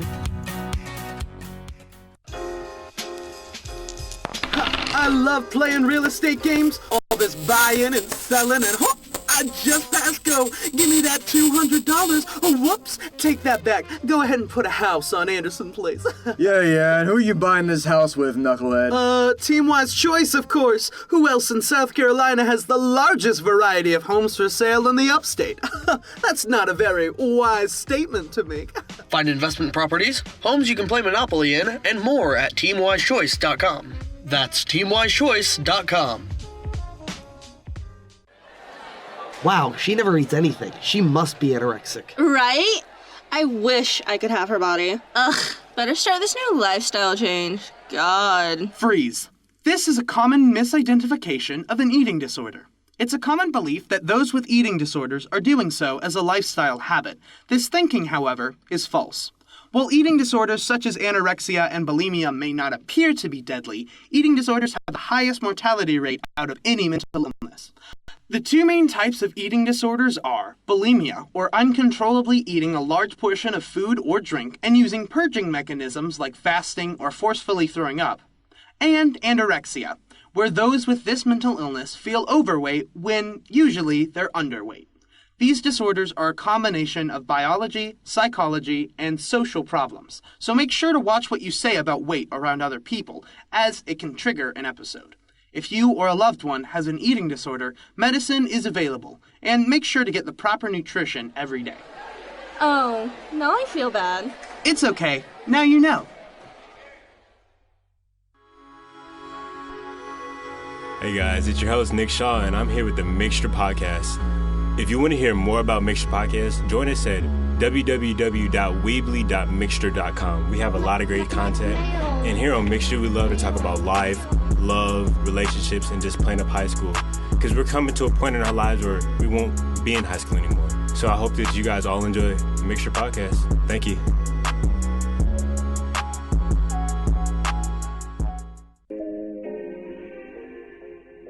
I'm Sky Kessler. And I'm Kinsley Willis. And we're the After Hours radio show on WPPB The Pulse. Check out our radio show on mypulseradio.com on Fridays at 11 after the Pulse Sports Network. I'm Sky Kessler. And I'm Kinsley Willis. On WPPB The Pulse. Wow, look at Anna. She's totally overreacting, right? Yeah, Anna said she was having breakdowns over the presentations last week and she's already having another one? Shouldn't she know how to speak in public by now? Freeze. Anna is showing signs of a clear anxiety disorder, and it shouldn't be misidentified as a failure to develop social skills. Anxiety is a very broad topic and should not be confused with occasional anxiety that's a part of everyday life. Anxiety as a mental illness has four main types: general anxiety disorder, social anxiety, panic disorder, and specific phobias. Anxiety disorders are a constant feel of excess worry, and some disorders can even evoke physical responses which can be very frightening and painful. Telling someone going through these illnesses to calm down is not helpful. Anxiety disorders are treatable by therapy, stress management, medication, and more. Next time you see someone freaking out, try to help them instead of trying to pin their behavior on overreacting. Aw, man. Let's go try and help her out. Yeah, I'll get my stress ball. If you like what you're listening to and you would like to sponsor us, call us at 864-847-4121. Again, that's 864-847-4121. WPPB The Pulse has an amazing selection of great music. We have everything from pop to country with new features like Throwback Tuesdays and New Music Mondays. Tune in on WPPB The Pulse. 3, 2, 1. Oh yeah, baby, what's up? It's Steven. And Hannah from Up in the Air. Did you know we had our own podcast? I bet you didn't. It's called Talk Time. It's like TED Talk, but Talk Time. Where we talk about anything and everything. So to find our whole collection and to listen to our opinions on a variety of different topics, go to www.talktimepodcast.weebly.com. Listen.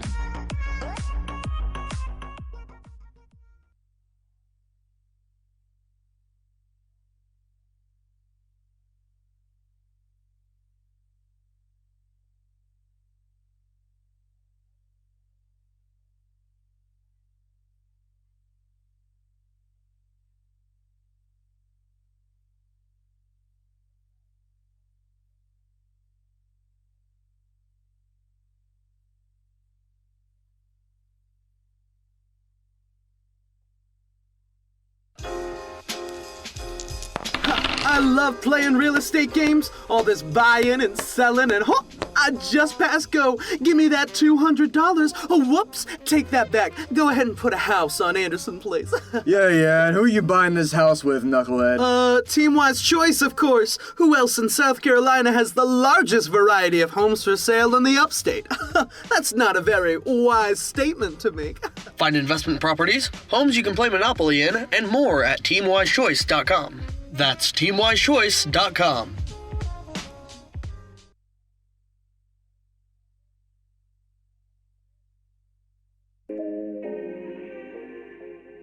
I'm Sky Kessler. And I'm Kinsley Willis. And we're the After Hours radio show on WPPB The Pulse. Check out our radio show on mypulseradio.com on Fridays at 11 after the Pulse Sports Network. I'm Sky Kessler. And I'm Kinsley Willis. On WPPB The Pulse.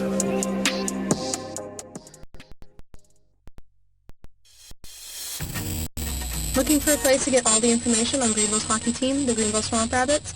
Well, you're in luck. Tune into Season 2 of the podcast Behind the Glass, hosted by Brooke Darby. Whether you want news about signings or just some thoughts on the team, we've got you covered.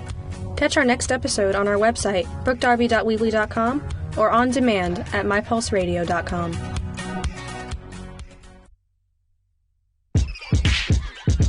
This is Olivia Jones from WPPB The Pulse. Be sure to check out my live show, Live with Liv, Thursdays at 5 p.m., and my podcast, Digging Deep, on diggingdeeppodcast.weebly.com.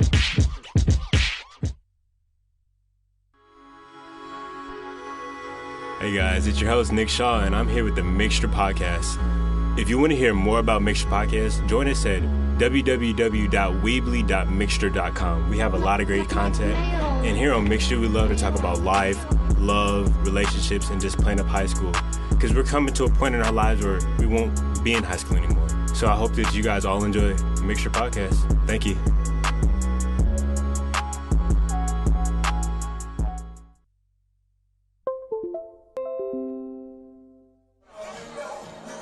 Hello. Hi there. I'm Bennett Ferguson. And I'm Connor Rupp. And this is the second half of this actually pretty close game. I mean, it's 21-0, but they've both been playing pretty well.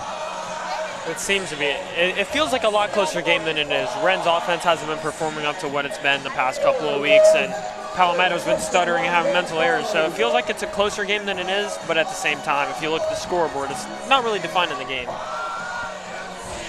YMCA playing in the stands, everyone getting hyped. Well, now we know if you want to get a bunch of high school kids off their feet, just play the YMCA song and everybody will go crazy. They were playing the Cupid Shuffle a little bit early, but they cut it off. And now they cut off this one, too. And now they're playing... One hop this time. My foot, let's stomp. As Palmetto will actually receive the ball. And as I just found out, Powdersville and Seneca is tied at 34.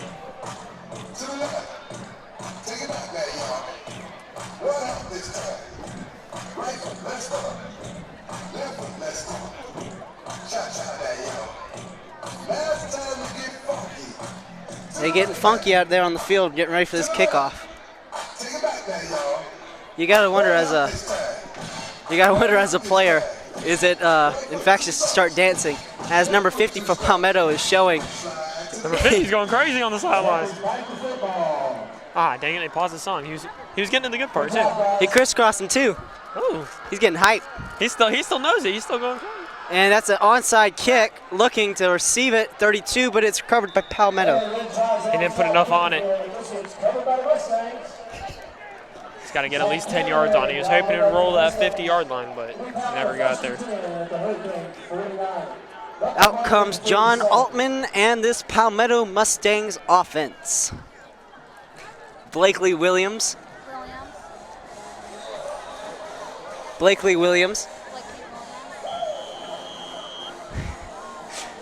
He has been actually pretty good today, along with Jackson Young and Jalal Dean, whatever. Altman gets the ball, hands it off to Campbell. Campbell looking to make some space. Is getting brought down by number 13. Carson Galloway and Des Frazier there on the tackles.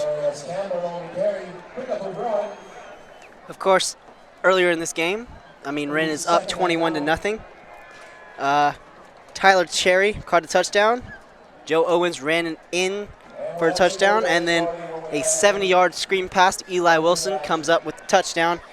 Pick by Nick Morgan earlier in the game, and Khalil Johnson's come up with a pick in this game as well. Wouldn't be surprised to see Palmetto take an early deep shot here because I feel like they want to get some momentum behind them. And it's a pretty good pass. Almost to the first down. Auburn's pass complete to Joel Green. Close to the first down. It'll be marked by a yard short. It'll be 3rd and 1. 3rd and 1 for this Mustangs offense. This Hurricanes defense has been pretty good. The Morgan brothers have really stood out as the best defenders on the team. Yeah, that's what I was going for. Still very cold out here. It's freezing. Again, I'm wearing shorts. Not the smartest idea ever, but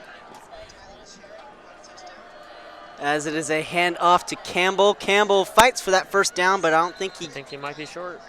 Might be about an inch short. There might bring out the chain gang to see. Close to a first down. Looks like they're going to call it. Looks like they're going to call 4th down. 1. 4th down, about a yard and a half. Oh, no, they're going to bring it. Oh, yep, chain gang comes out. Exciting stuff here. 11:07 left in the 3rd quarter. Boogie, woogie, woogie. It's electric.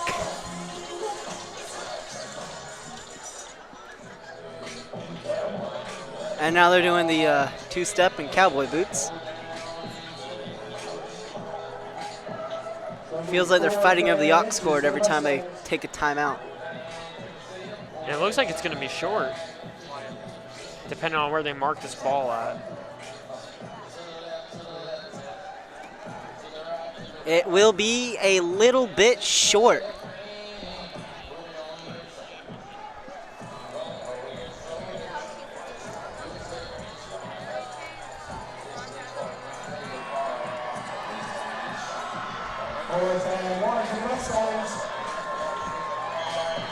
Fourth and 1 for this Mustangs offense. Altman looking to get a hot start. Doesn't need to cool off anymore. Altman, 2 running backs set. Tight end on the field as well. Gonna look to throw it, but they hand it off to Campbell. Campbell looks, he gets the first down. He's looking for more, and he gets down. A good play call right there, trusting your offensive line and get that little push you need to get past that yard and a half you needed.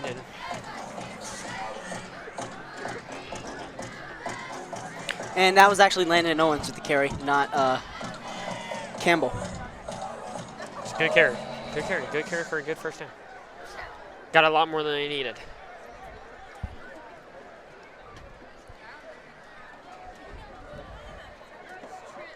Now Owens up, delay of game on the offense.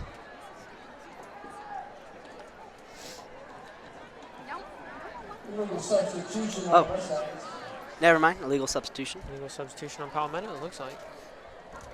Now, Wren has definitely more players than the Mustangs have, but Mustangs still play with a lot of heart.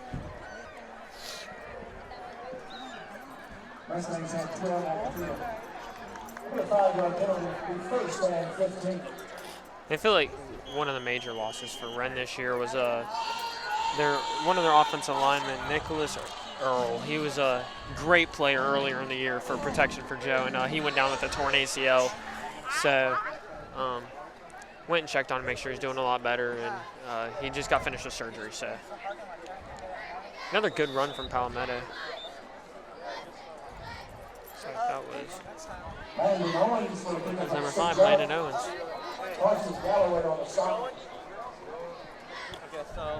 Altman now their quarterback. They will have Blakely Williams, Jalal Dean, Campbell and or Owens.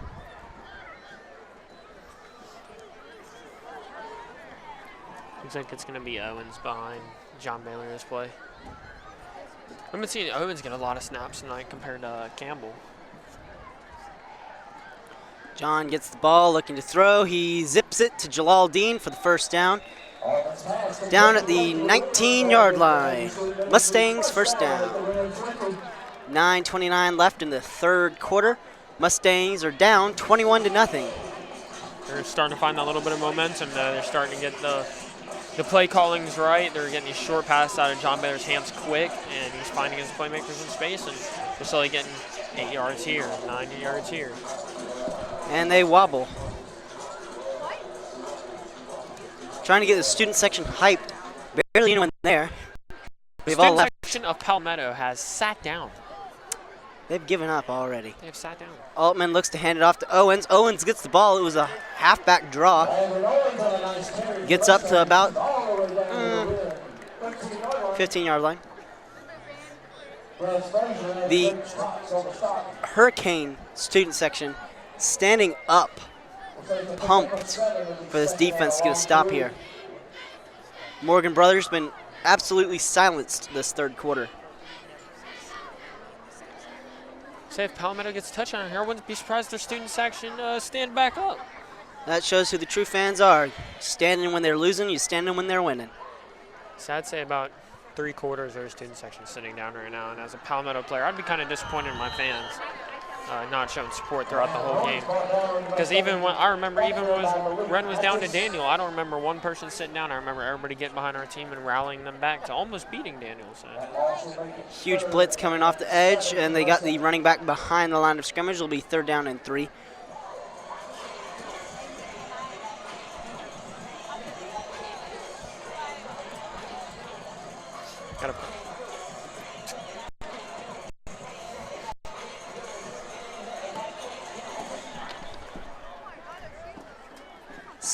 Expecting a lot out of the Hurricanes defense after they've led them to a shutout so far. Looking to pass. He zips it downfield, triple, quadruple. I don't even know what not a Mustang inside. I think he put it right in between 3 different Hurricane defenders. And almost intercepted. Altman needs to make some better reads. I think at Palmetto at this point in the game, you have to go for it. You're trying to get a touchdown because down 3 touchdowns to a great Wren defense, you're in the red zone. You got to get a touchdown here. And if not, I think they're bringing on, they're bringing on Jalaldine, not their kicker. Vignette will be their kicker, or Vignette. And we have not seen him at all tonight. No, we have not. Held to absolutely nothing.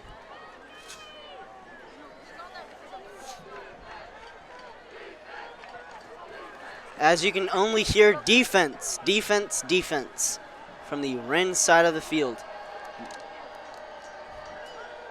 Altman looks to throw. He throws a dot down the field, and it's intercepted. Nick Morgan again. Nick Morgan, his second pick of the evening. Going, he's gone. He's got it. Faster than lightning. Number 2, Campbell looks to get him, touchdown. But that's a touchdown anyway. Great touchdown, great speed, huge play. Wren High School touchdown. As Seneca goes up 40-34 against the Patriots. Nick Morgan gets his second pick of the game. He showed some good speed going down the sideline there. Looked like an offensive player. He really did, and Campbell looked like a great defensive back running towards him. That was some great effort there from Campbell trying to get back to the play and almost saving the touchdown, but ended up coming just a couple seconds short. Nick Morgan being able to send the ball touch pylon. I don't know why the referees had to signal a touchdown there. None of them were downfield to see that happen. Yeah, they were all slow. They were all just looking at each other like, should we make this call, or should we just call it out the one and just hope for the best? Yeah. JT Wigington, extra point, good. Sort of something you sort of laugh at when the referees call something and you have a different view or angle on it, and it was obviously a touchdown. He touched the pylon. Yeah. Pylon's still knocked over down there. They still haven't picked it back up. Referees all conversing about, was that a touchdown? Did we really just see that? Nick Morgan, 2 picks on the game, one of them being a pick 6. Showing his older brother how it's done. Harrison's got to go get him one now. Harrison Morgan will definitely be looking for one, if not a forced fumble or laying the boom on somebody. For sure. We've already seen a couple of great hits from him this game, so wouldn't be surprised to see a couple more. And we could legitimately see Noah Black coming in, taking over for the quarterback spot soon. And we've seen a little bit of Tyler Cherry throwing the ball in a couple of trick plays from Wren this year. Some cherry bombs, as Mr. Boone calls them. As the kickoff will be Well, of course, I immediately thought Wren would get the ball, but then I realized they just scored a touchdown, so they'll be kicking back off. So this defense, who's probably extremely tired, will still have to come back on and hold this offense again.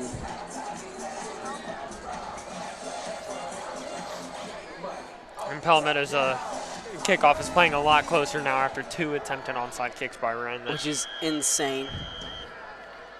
One onside kick maybe once every 4 games is acceptable, but Wren just does it for the fun, you know?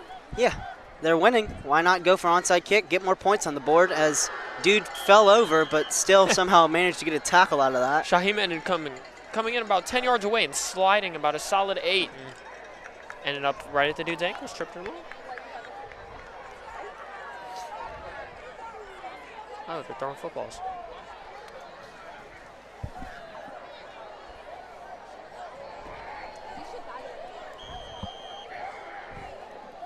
Come on, one of y'all has to have a cannon. Exactly. Nope, we don't have any Drew Brees. No Drew Brees, no Tom Brady's, no Aaron Rodgers either. The cheerleaders don't have the strongest arms in the world. Hey, one lady has 2 of them. I want one. Well, I mean, they do have to be strong enough to hold up another person, but maybe just not the best of throwing, as Campbell gets stuffed in the backfield. Blame it on the ball. Oh, injured player. Oh, nope, he's up. Never mind. Thought someone had gotten injured. He got back up. We could legitimately see some backups come in for both defense and offense. And it appears that I cannot see who that is. Looks like it's Nick Morgan. Yeah, Nick Morgan, a little bit winded. Probably just needs to sit down and drink some water after that huge touchdown run.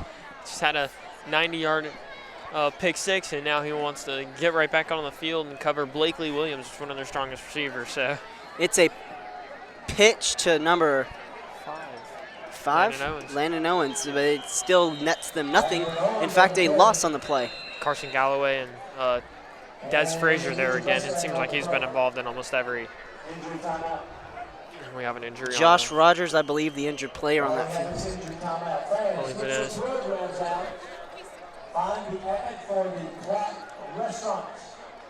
The Clock Restaurant in Williamson. If you have a Superman. So 6:19 left in this game. Wren's leading 28-0, and we haven't really seen much from the Palmetto offense. Had a good drive going, and John Miller ended up throwing a silly pass and a double coverage, and ended up getting brought back for a pick 6. So I guess if Wren can't score on offense, their defense can do it. The defense can do it for them.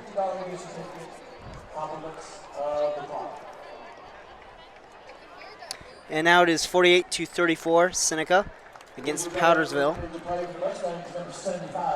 Seneca's up. 75, Landon Vaughn, right tackle, starter for them, injured. Both these O-lines have been actually very solid. They've allowed almost no pressure, except Altman's gotten hit a couple times where he shouldn't have been. We wish him well. Say Vaughn's injury looks kind of bad because he's not putting hardly any pressure on that left leg. So hopefully they get him evaluated and dealt with properly so that he can be back as soon as possible. So out will come, I believe, number 51 will be taking over for him. Will be his Taylor Berry, or possibly 71? 51, yes. Taylor Berry will be his replacement at the center position. So Taylor Berry will be seeing what he can do. Altman gets the ball low, looking to pass, throws it, incomplete. Should have been a pass interference call, I believe, on number 9. They have not given Palmetto any pass interference calls tonight. And you can hear from the crowd. They are happy. Furious with the refs.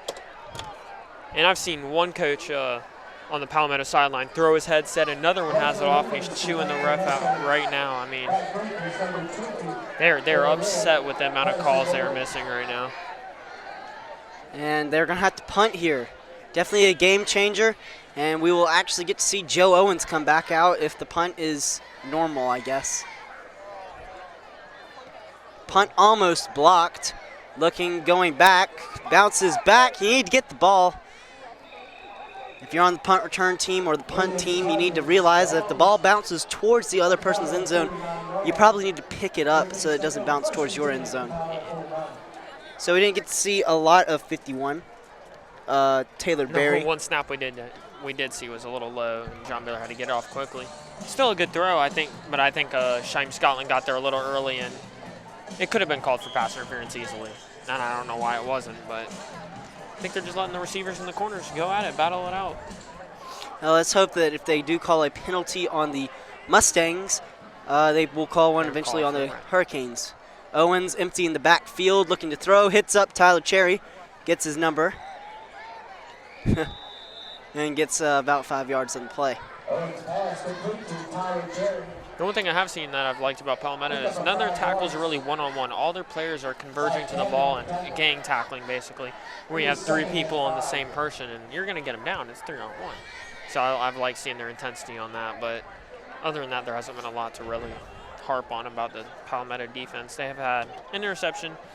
Khalil Johnson has been very, very good this game. Yeah, Khalil Johnson has played great.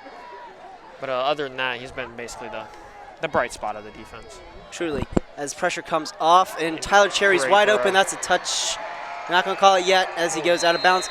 They really need to pick up that pylon because it looks like it was a touchdown, but the pylon was knocked over, so we will never know. It looked like he could have reached out and touched a pylon there.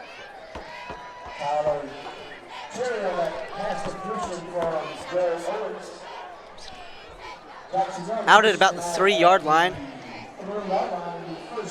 This ref right here on this sideline closest to us needs to pick up this pylon. That way we don't have another.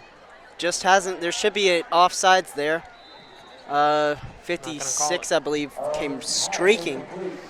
There's no 56 for the Mustangs. I don't know who I'm looking at. And Elijah Williams, number 50, the guy that was dancing on the sidelines as halftime ended, is now on the field for Palmetto. So. Good to see. If his football ability is any good as his dancing ability, we could be in for a show. We really could. I'm excited. He might have some moves. The pylon's back up. Owens, high snap, and Williman.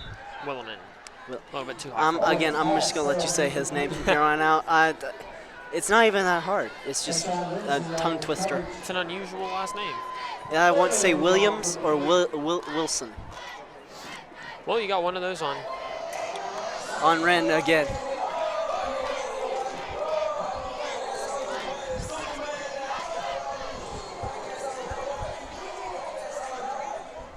As Joe Owens lines up with Simmons in the backfield. Hey, I didn't forget his name. It looks like there could be an offsides penalty here because there's a giant blitz coming. He gets rid of it, looking to throw. Oh! Bopped up. Noah Black couldn't come down with it. Off Noah Black's. That's the second pass we've seen hit a receiver's face mask tonight. So, I don't know what it is. I mean, I guess they don't want to catch it with their hands. Want to catch it between their. I mean, it'd be pretty miraculous if you're able to catch it in your face mask. Yeah, that would be pretty cool to see, to be honest. You would definitely go down in history. We definitely have to submit that to the good old SC top 10. Yeah. And as number 50 comes off for the Mustangs, JT Wigington will be out to kick a field goal. First field goal of the night for him. If he makes it, he'll be a couple extra points, so he's already warmed up, should be a nice little chip shot for him, and he knocks it right down the middle. That's a banger right there. Puts Wren up 31-0 with 4:35 left in the third quarter. Again, early touchdown by Tyler Cherry set the mood for this game. Then Joe Owens ran it in by himself, and then, of course, Eli Wilson's 70-yard touchdown screen pass catch thing. And then, of course, the pick six by Nick Morgan set them up for success here in the Mustang country. Again, seems like they're battling over the aux cord. Every 3 seconds, it changes. The music in the stands, that is. This game has been very one-sided. Altman not looking like a starting quarterback. Hey, whoever's had the aux this game has been doing a great job keeping the Wren student section into it. They've been loving the music. Not so much for the Palmetto student section. Yeah, That's almost, they're almost invisible by now. As they should definitely have at least 5 people up on that line of scrimmage every time looking for an onside kick. 21 on the sidelines is like, hey, yo, maybe I should be out there trying to get the onside kick. The ball bounces and it's Wren caught. recovers it. I don't think that was supposed to be an onside kick, but it worked like one anyway. You know what? Coach Tate always finds a way to get a kick recovery every game, so. There's something special happening with this Hurricane team. They're doing something right. Joe Owens looking like, well, he's looking like Tom Brady in terms of accuracy. He has been throwing. But he runs like Russell Wilson, so looks a lot like Kelly Bryant. Kelly Bryant, that's a good comparison. I wonder. They both I wonder came where from Wren. Kelly Bryant went to high school. Oh, Wren. Yeah. That's interesting. As Owens looks to pass. Deep oh, down the, oh my gosh. Eli Wilson. Eli Wilson with a great one-hand catch. Is that Rob Gronkowski out there? I don't know. That's what it looks like. Maybe a mix of Rob and a little bit of Odell. Definitely a one-handed catch. That is a highlight reel right there. He climbed the ladder to get that. Sure, that's a big man climbing the ladder too. Quick feet too, as Simmons gets his first big run of the game. Hasn't really seen a lot of action, effective run. But it'll be probably called back. I think there was some holding by the offensive line. Their first goof of the night. Yep, holding. It has been looking like Wren has limited their amount of penalties that have been called for this game, so that's definitely something that was they needed to fix after the last game, and they've done a good job going into this game so far.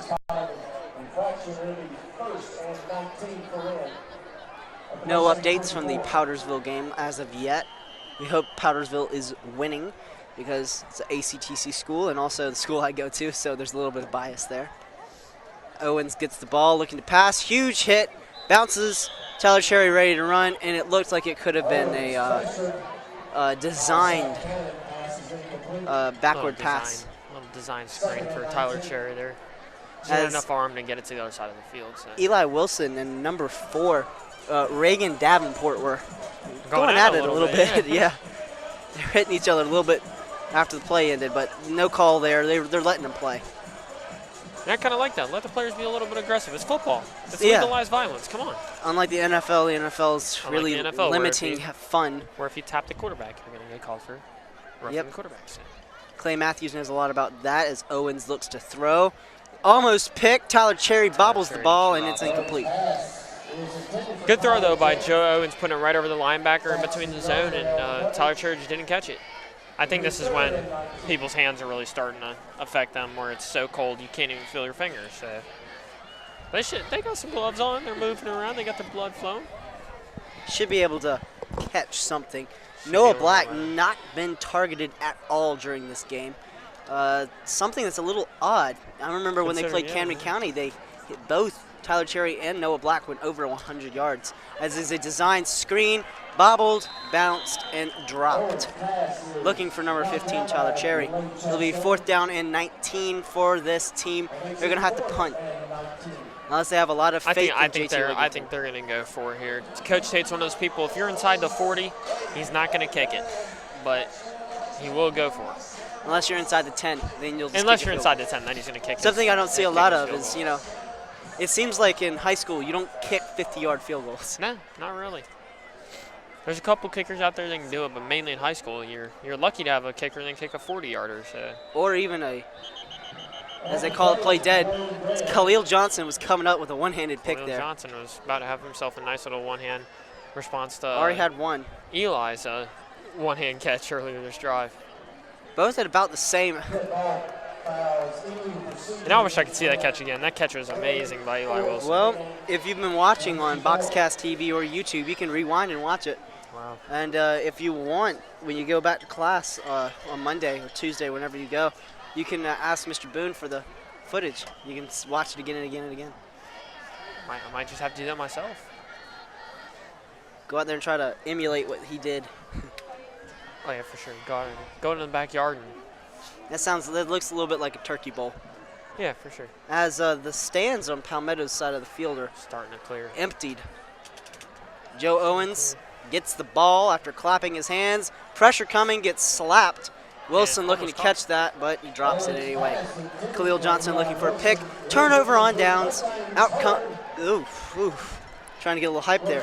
Out comes John Altman and the Mustang offense. Well, while you're trying to get hype, Palmetto fans on the other side are not trying to get hype. They are slowly packing up their little foldable chairs and leaving. Something we don't like to see because you should have enough school spirit to stick to the very end. But, I mean, some people might have to go to, like, the mountains tomorrow, picnic, nice cold picnic, get some potato salad and chicken salad. I'm hungry.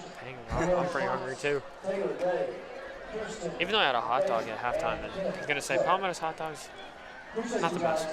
Cheeseburgers. I put a little honey mustard on there. They were pretty good, actually. Might have to look into Palmetto's cheeseburgers. Of course, Coca-Cola didn't help. It was freezing cold. Yeah, cold drink definitely did not help me. Bobbles the pass.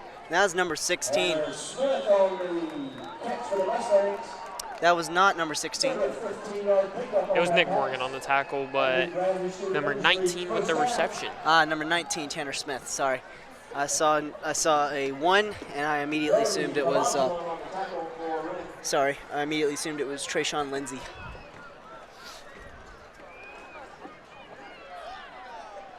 As the defensive line's already lined up, Des Frazier looking to hit somebody. He's been silenced this third quarter with 3:10 left.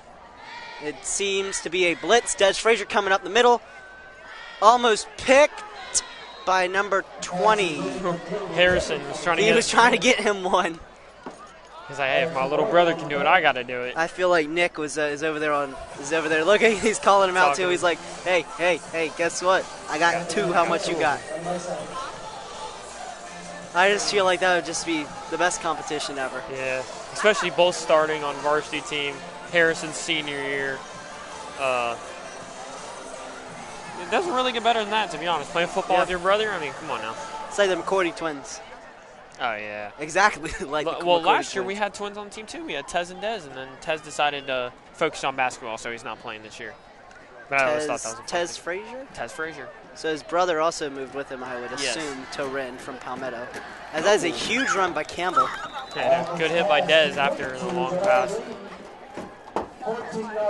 As a child almost trips and dies going upstairs. This is where you see a lot of the kids getting hyped because it's out late. As everyone's clapping their hands because the song told them to do so. And you can now see a boy who really doesn't want to be here getting pulled up. Yeah, he definitely doesn't want to be here. I feel bad for him. He's like, I just want to go home. We wish him well. We're down by 31. Can I go home yet? I want to go eat a cheeseburger. McDonald's would probably be open right now. Oh, yeah. As Altman looks to pass, blitz coming. He lollipops it. I think he was looking for... I don't know who he's aiming for there. I think he was looking for Tanner Smith. Maybe Blakely. But there was two receivers on either side of the ball, but he dropped in between them, so... They're playing the exact same songs over and over again. Not a bad thing. They're good songs. They're old classics, but just something about them. Now, I can get down to some whip and nay-nay, though. We saw that earlier in the first half. It was a great performance. It really was. I get hype. As Jalal Dean's actually out there on the sidelines as he's looking, almost intercepted. Was it intercepted? That was Harrison Morgan. Harrison gets him one. So now,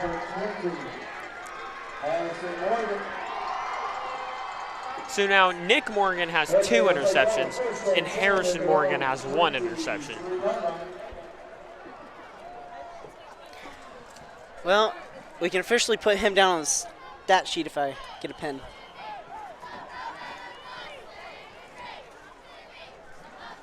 As Joe Owens and this Hurricane offense comes back out onto the field. And it's a good run by Logan Simmons here. He's all the way up the field. He has 1 man to beat. It looks like he might go all the way. Blakely Williams is slowly catching him.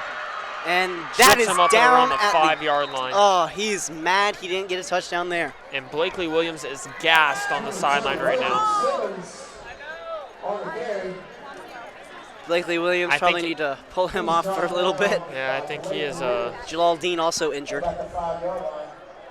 Down there on the sidelines with the red bandana on. He was out for those last couple plays on offense as well. With 2:01 left, we hope Blakely Williams is Blakely all right. Williams We is just wish him out of- well.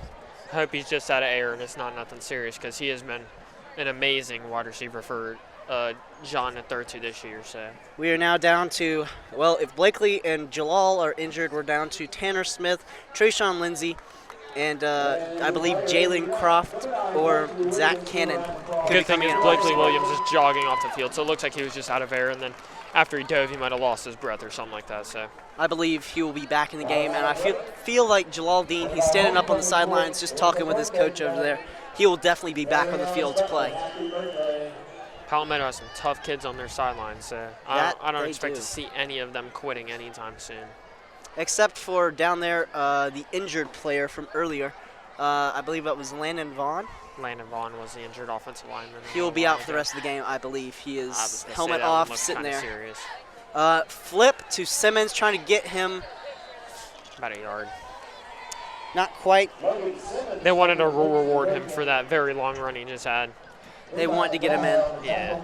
With 1:34 left in the third quarter. This third quarter has been actually pretty slow. Very slow. Unlike the first half. First half always seems to be too fast. And then after everyone gets fed and people start leaving, it just slows down. As it is a Well, it's a touchdown touchdown, with but a there's a flag on the flag. field. Holding, I guarantee you, on this offensive line. Can't get that excited. Holding call against the Hurricane. Yep, now they're holding. And that will move him back 10 yards. It'll be a second down and goal from me. Ooh, it's so cold, my ears Yeah. are burning. Number 14. So now they have 14 yards to score instead of 4.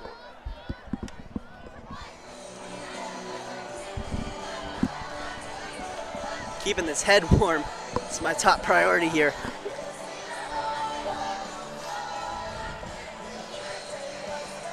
They're actually playing some good songs. They're playing some great music tonight. As number 5 for the Mustangs starts to warm up. Owens gets the ball, looking to throw. He throws a beaut down the field, looking for Wilson, touchdown. Great throw right there. Dropped it right over the corner and right in Eli Wilson's arms. So okay, now Wren Hurricanes are up 37-0. To recap. With 1 minute and 13 seconds remaining. To recap, Tyler Cherry has scored 1 touchdown. Joe Owens ran it in by himself for a touchdown. And Eli Wilson has caught 2 touchdowns with a pick 6 by Nick Morgan, another pick in general by Nick Morgan, and his brother Harrison Morgan coming in as well. As JT Wigington is completely and totally accurate. He hasn't missed a kick all night. Not going to jinx him though. And he keeps that perfect streak going. It's always rough to see between the goalposts here. Got to really look for the back yellow post, see if the ball ever passes through it. Because he did miss one. I jinxed him in the Powdersville game. He missed an extra point. Whatever, man. Can't be jinxing my kicker like that. Speaking of kickers, I'm still disappointed in Goggles on Georgia that he didn't knock that thing through against South Carolina. Ricardo Blankenship? Blankenship, come on now, man. He is projected to be the #1 kicking prospect in the nation. And he should be. He hadn't missed a kick all year until that one right there. Well, the rest of his misses have been blocks.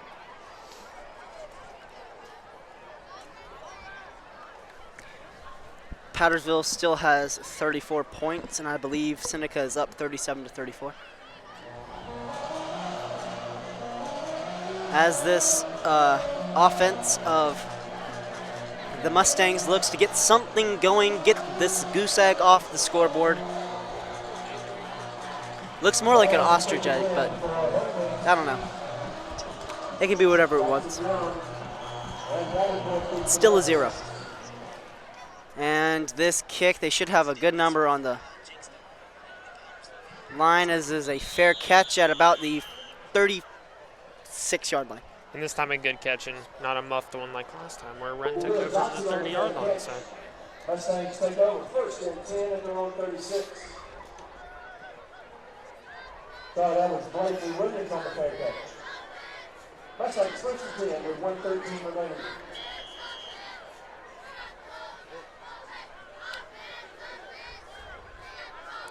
Out comes John Altman. He's been not looking like himself lately. Definitely trying to get something going here. as Jalal Dean is back in the game, I believe, but Blakely Williams, actually, he's back in the game as well. Blakely Williams is back in the game. That's good to hear. Good to hear for this Palmetto offense because I think at this point you're playing for some motivation next week. It's a deep pass picked off. I think that's Harrison Morgan. It's Harrison Morgan. He just matched He's looking to take it to the house. He's looking to take it to the house. How amazing would this be? He takes it to the house. Oh, but there is an illegal contact in the backfield. With the little front flip into the end zone by Harrison Morgan. This will probably get called back or called a dead ball foul. Morgan called a 6. He did a front flip into the end zone, and that was actually pretty cool. So it really was. I'm going to keep it as a pick 6 here. But Harrison Morgan just matched his little brother. With a pick 6 and a regular interception. They both have one now. And this ball is going back. Still an interception by this defense. I'm wondering what the second flag is that they threw, because I don't know if they threw it for him doing a front flip. Because he did, yeah, it's for celebration. You can't do that in high school or in college, really. That needs to be changed. It needs to be changed. They just don't want that kind of sportsmanship in high school. But I believe it will still be a... It will still be a turnover because none of the flags were thrown until after the interception. So I don't know why Wren's defense is still out there. Should be Wren's offense should be coming out. It is holding on the defense. It's a second personal foul. Against Wren, unsportsmanlike against Wren. And a personal foul against Palmetto. So 4 flags were thrown on that play. A holding on the Wren's defense, 2 unsportsmanlike conducts on the Hurricanes defense, and an unsportsmanlike conduct on Palmetto's offense. But we have no numbers yet. I believe the unsportsmanlike penalties will go number 20 and probably number 16. He was running up the sideline with him, the Morgan brothers. Hyped. Although if I was Harrison Morgan, I would be very mad at my entire team for not letting him get in.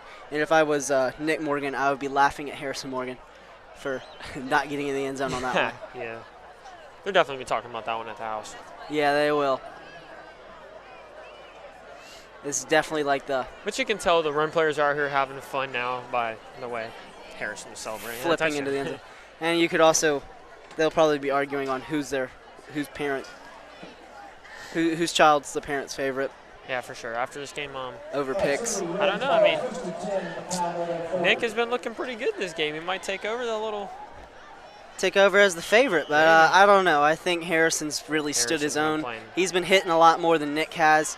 Joe Owens looking to throw. Great pressure, jumping up, but that's a touchdown. Khalil Johnson couldn't get there as this Wren student section goes bananas. Eli Wilson now has the hat trick, 3 touchdowns on the night. So now it'll be 44-0. It's a great night for it to be Eli Wilson. I could guess now that Wren's a Category 5 Hurricane. Oh yeah, for sure. Category 5 right now. They've been at Category 5. I thought that was a missed PAT because I saw the ball just go right to the little kid kicking catcher person. As this ball goes up and it goes through. 51 seconds remaining in third quarter. 45-0. Tyler Cherry, Joe Owens, Eli Wilson with 3, Nick Morgan with 1 on the defense. 4 picks between the brothers. And Khalil Johnson, he's been silent so far this game. 1 pick on his name. Well, we really haven't seen anything since that first half or first quarter. First quarter, he made most of his plays. Tonight in hockey news, the Hurricanes are playing, I believe, the Ducks. Not really something I'm into, the Hurricanes, that is. Yeah. I'm more of a Golden Knights type of guy, but...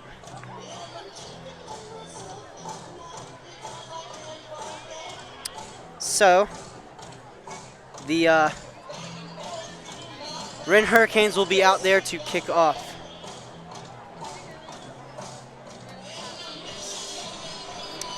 As Seneca goes up 55-34. So they're slowly beating Powdersville out.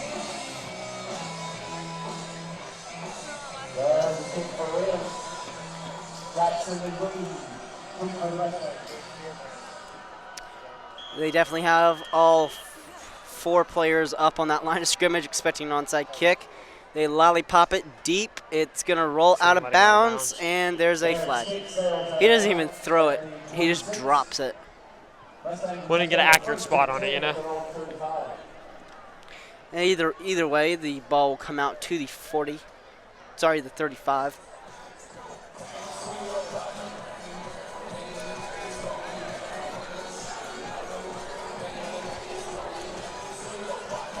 It's definitely been going down with this team. They are definitely yelling timber. Oh, shoot. Sorry, that's my song. That's a good song. Brings you back to good old elementary school days. I remember singing that. That's always been fun. Yeah. Altman back at quarterback. Campbell in the backfield with him. He looks to pass. He That isn't zips Altman it. at quarterback. Actually, it is Oh. number 5, Landon Owens, playing quarterback. Both of them have a sidearm type of throw. I'm saying it looks weird coming off the hand. And I was like, that is not a John Altman throw. There's Altman down there. Altman right there next to the offensive coordinator for Palmetto. Guess they don't want him to get injured. Altman probably weighing in on what play call they use. Most likely. I think he'll definitely have a word in helping Landon out.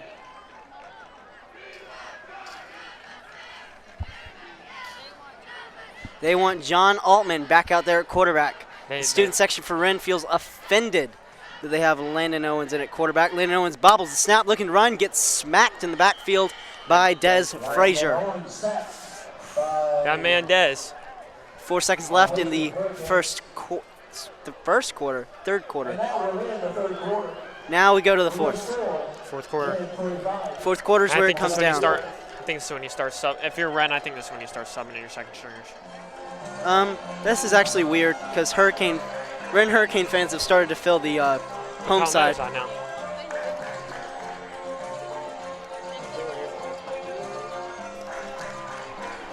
Well, no, they haven't started to fill. They've actually been there the entire game.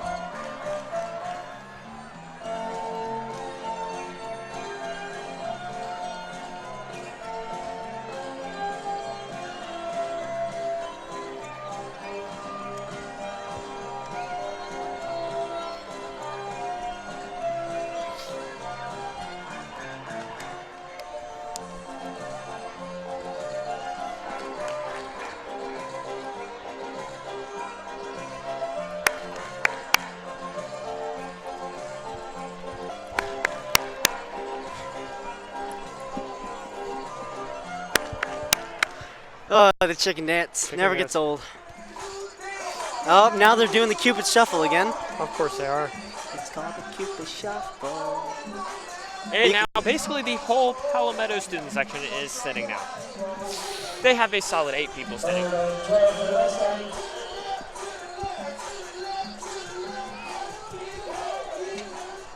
And they turn off the Cupid Shuffle right at the good part. And Landon Owens will start this fourth quarter back at quarterback, as the coaching staff obviously decided not to listen to Wren student section as the We Want Johnny chants, but maybe they should have, because Shaheem Scotland just about had him an interception, and one of the Morgan brothers almost had a third one off the tip. I think that will be the deciding factor in this one. It's not as much of a I think it's what brother is going to get the most picks at the end of the day. Right now they're tied at 2 apiece. Tied, of course. It counts a little bit more for Nick. He has the pick 6. But if for some reason Harrison can get a pick 6 or get another interception, he'll definitely overtake. Do you think a punt return for a touchdown would be kind That of would nice? also be very cool to see. Of course, not if it's a bobble punt like that, and the ball will probably just bounce down, rolling back. Great eye from number 12. Oh, there's not a number 12. 19, thank you. Tanner Smith. So again, hard to see those numbers. He got the ball down before it started rolling back. Which has good instincts right there. Know that the ball's bouncing backward. That's not what you want in touching the ball. I'm sure they would have liked to get a much better punt off of that. It was only about a 30-yard punt. And as the student section for Wren goes off on the people at Palmetto, you just, I don't know. We always do that when you're in student section, as Joe Owens gets the ball. And there's a screen looking for Jabari Dindy. Dindy. But they're going to call it bounce. incomplete. You always hear that with student sections. I can't hear you, stuff like that. It's not appropriate, but it's still pretty funny. Yeah. I don't think they can really see them either because they have like a little line of people standing up and then everybody else is sitting down. So I don't think they can hear or see them. But if I was a Palmetto football player right now, I'd be kind of disappointed in the action of my student section. The student section in high school, you stand up, support your team, even if you're losing, have some fun. But that's not what you're seeing here today. You're seeing a crowd quitting on their team and a couple players honestly quitting on each other. Something I'm a little disappointed in with the Wren High School team is that they didn't bring their band along with them. You'd expect to see them there. Yeah, that is one of the things that because it would have been a band battle, and that would have been really cool. Wren and Palmetto both have outstanding bands. Of course, not as good as Powdersville, but that's just my personal preference. As we basically have we could actually just move down to the very front because we have no one blocking our view. As Cherry catches it, looks to run. Khalil Johnson grabs him by the arm. He keeps dragging him down, drags him out of bounds. Never completely got him down, but Kyle took his jersey completely off. Yeah, he had a whole handful of that. My question is, what happens if one of their players tears their jersey? Do they get a new one? Do they have to put on someone else's? I know the Wren has like numbers that we don't use, so I'm sure that next week we would have a jersey for him. But if it ripped right now, they'd probably stick another player's jersey on there. Yeah. Tell them get back out there, and that other player just wouldn't play. The score's 45-0. Why not just throw in another player? True. Joe Owens, empty set, looking to pass. Terrible snap by the center, but Joe Owens still makes up for it. He can do everything. He goes airborne a little bit. As the pylon is down, but that's because a Palmetto player smacked into him. I was looking for a more committed hurdle there. I saw it coming. I wanted him to go up top, end up doing a flip and land it in the end zone, something like that. Something like a Jerome Simpson from the Bengals. You remember that play? Yes. That was actually a pretty good play. Too bad he's out of the league. Yeah. He was exciting to watch, one of those energetic players. He was from Coastal Carolina. Coastal Carolina. Eli Wilson out the tight end position, who's really just a bigger wide receiver. As they look for Cherry, or is that Black? Nope, Cherry brings it down, touchdown. Number 2 for Cherry. Cherry bomb. And now it is 51-0 Wren with 8:26 left in the fourth quarter. I said they would win at least by 10 in my radio show. It's a little more than 10. A little bit more, about 41 more points than 10. So. Well, at this point, it's such a blowout. They're just going to keep the clock running through, all dead balls and everything. So I think they just want everybody to get out of here healthy, no more injured players, because we've seen a bunch of injuries on the Palmetto side. And kick is up and through. JT Wigginton, accurate. That's something I never understood, is that they would let the clock continuously run. Is that a decision the coaches make, or is that a decision the refs make? It's a SCHL rule where if you're up by, I want to say 50 or more, you keep the clock rolling. I can't remember if it's 50 or 45. That's something I did not know until today. Thank you. It's the same with basketball. In basketball, if you go up by 30 in the South Carolina High School League, then they will continue the clock running through free throws and dead balls, that kind of stuff. And BHP just beat. Seneca is currently beating Powdersville. Sadly, we're cheering for Powdersville. Yeah, it's sad. BHP already smacked Pickens. Dang it, Pickens is a baseball school. Yeah. We'll let them have their thing. And now 6:57 left in the game. It's been very one-sided. Altman not really getting anything going for his team. Blakely Williams, barely anything on the receiving end. Great tackle. Did get injured on that, though. But he's back in the game as he looks to make some. Actually, that's Jackson Young making some space. Around the corner and oof. Smacked by Shaheem Scotland. Shaheem Scotland, calling his name a lot more than I thought I would today. He has been pursuing after whoever has the ball all night. It's really impressed me. I've never really seen him attack the ball like that. But out come the Morgan brothers. It surprises me that they still have their starters in. It's really surprising to me. Who's going to get a pick? Nick or Harrison? I'm an older brother, So I want to see Harrison get it. I really want to see Harrison get it too. Nothing against Nick, great player, but he has a pick 6. Let Harrison get his 3rd. Yeah. Let the older brother win. That's how it's always supposed to be. Plus, I like the number 20. 20 is like my backup number. They listen to Wren student section. We have John Altman back in the game. Look at him. And that center, low snap, been very accurate usually, but today, right now, just meh. Fights for some extra yardage. Centers need to warm their hands up a little bit more. Really get in there and chop back when they snap. So as this game is starting to wind down, you're seeing low snaps, wide snaps, high snaps, you name it. Fumbles. Anything but a good snap. What is a snap? These centers do not know. They're falling apart. 5:12 left in the game. Defense looking to cover some people because number 5 was not on anybody, that being Briggs Cox out there at cornerback. Des Frazier gets a tackle right there at the line of scrimmage. Des Frazier and Carson Galloway right there always seem to be involved in the tackle somehow. Along with Reed Morrissey, he's been pretty dominant this game. Has been very active this whole game. On the interception side, it's been Harrison and Nick, and tackle sides, it's been Reed, Des, and Chandler, Carson.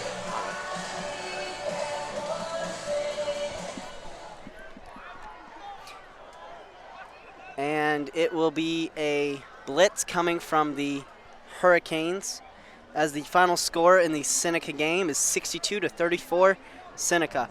So it ended up being a blowout, but guess what? It was still pretty close in the first half. It's definitely made confidence booster, at least for Powdersville, showing that they can hang in with the team. Seneca was expected to win. We all expected them to win. Powdersville needs a couple more years to rebuild. But they're definitely getting there. Definitely getting there. They need a better quarterback under center. They tried Cole Bracken. They tried Brian Lowry. Tried all their options. And they tried Justin Cox, I'm pretty sure, came in the last game that we covered. But nothing working, really. Altman throws the ball, and it's incomplete, looking for Blakely. That was almost a great throw and catch right there. I thought it was going to be a catch there at first. I thought he got his hands under it. Incomplete pass, looking for a 2nd and 10, and it's just getting colder up in here. Yes.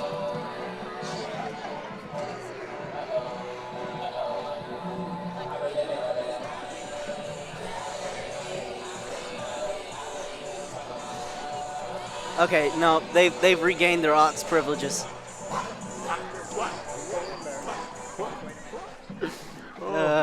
So much fun. Student section in Wren is actually starting to dwindle a little bit because, I mean, why would they stay? There's nothing really more to see here. I mean, oh, coughing up the ball.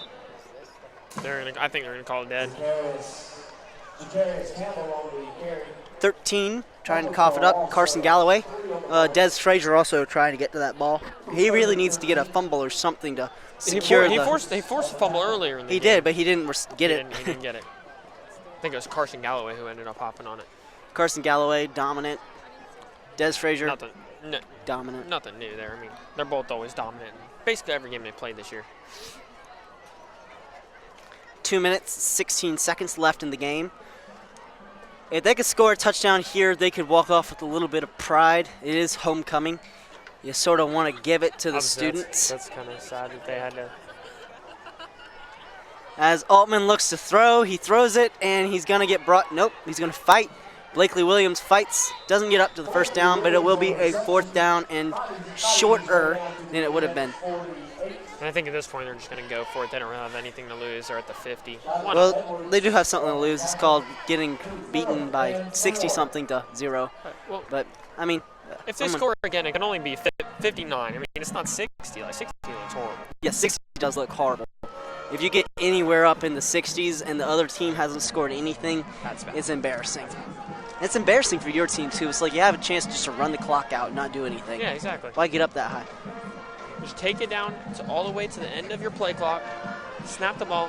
Looking Altman to throw, throws it deep down the field, looking to catch. That's a nice throw right Pass there. interference will be called. Sheesh.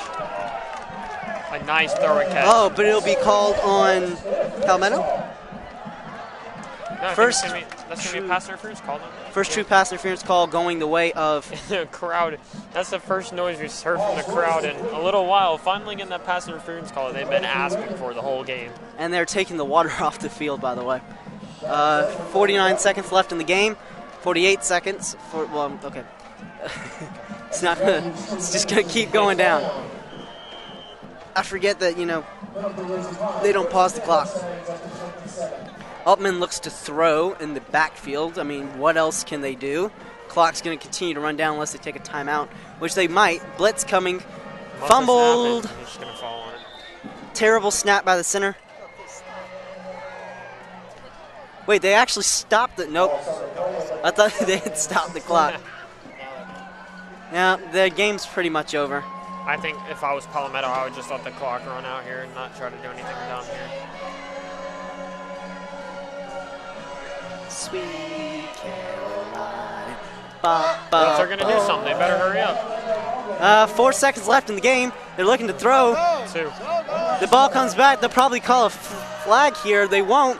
It's looking picked off. Oh, no, he would have beat his brother. He would have beat his brother. Which Morgan was that? That was Harris.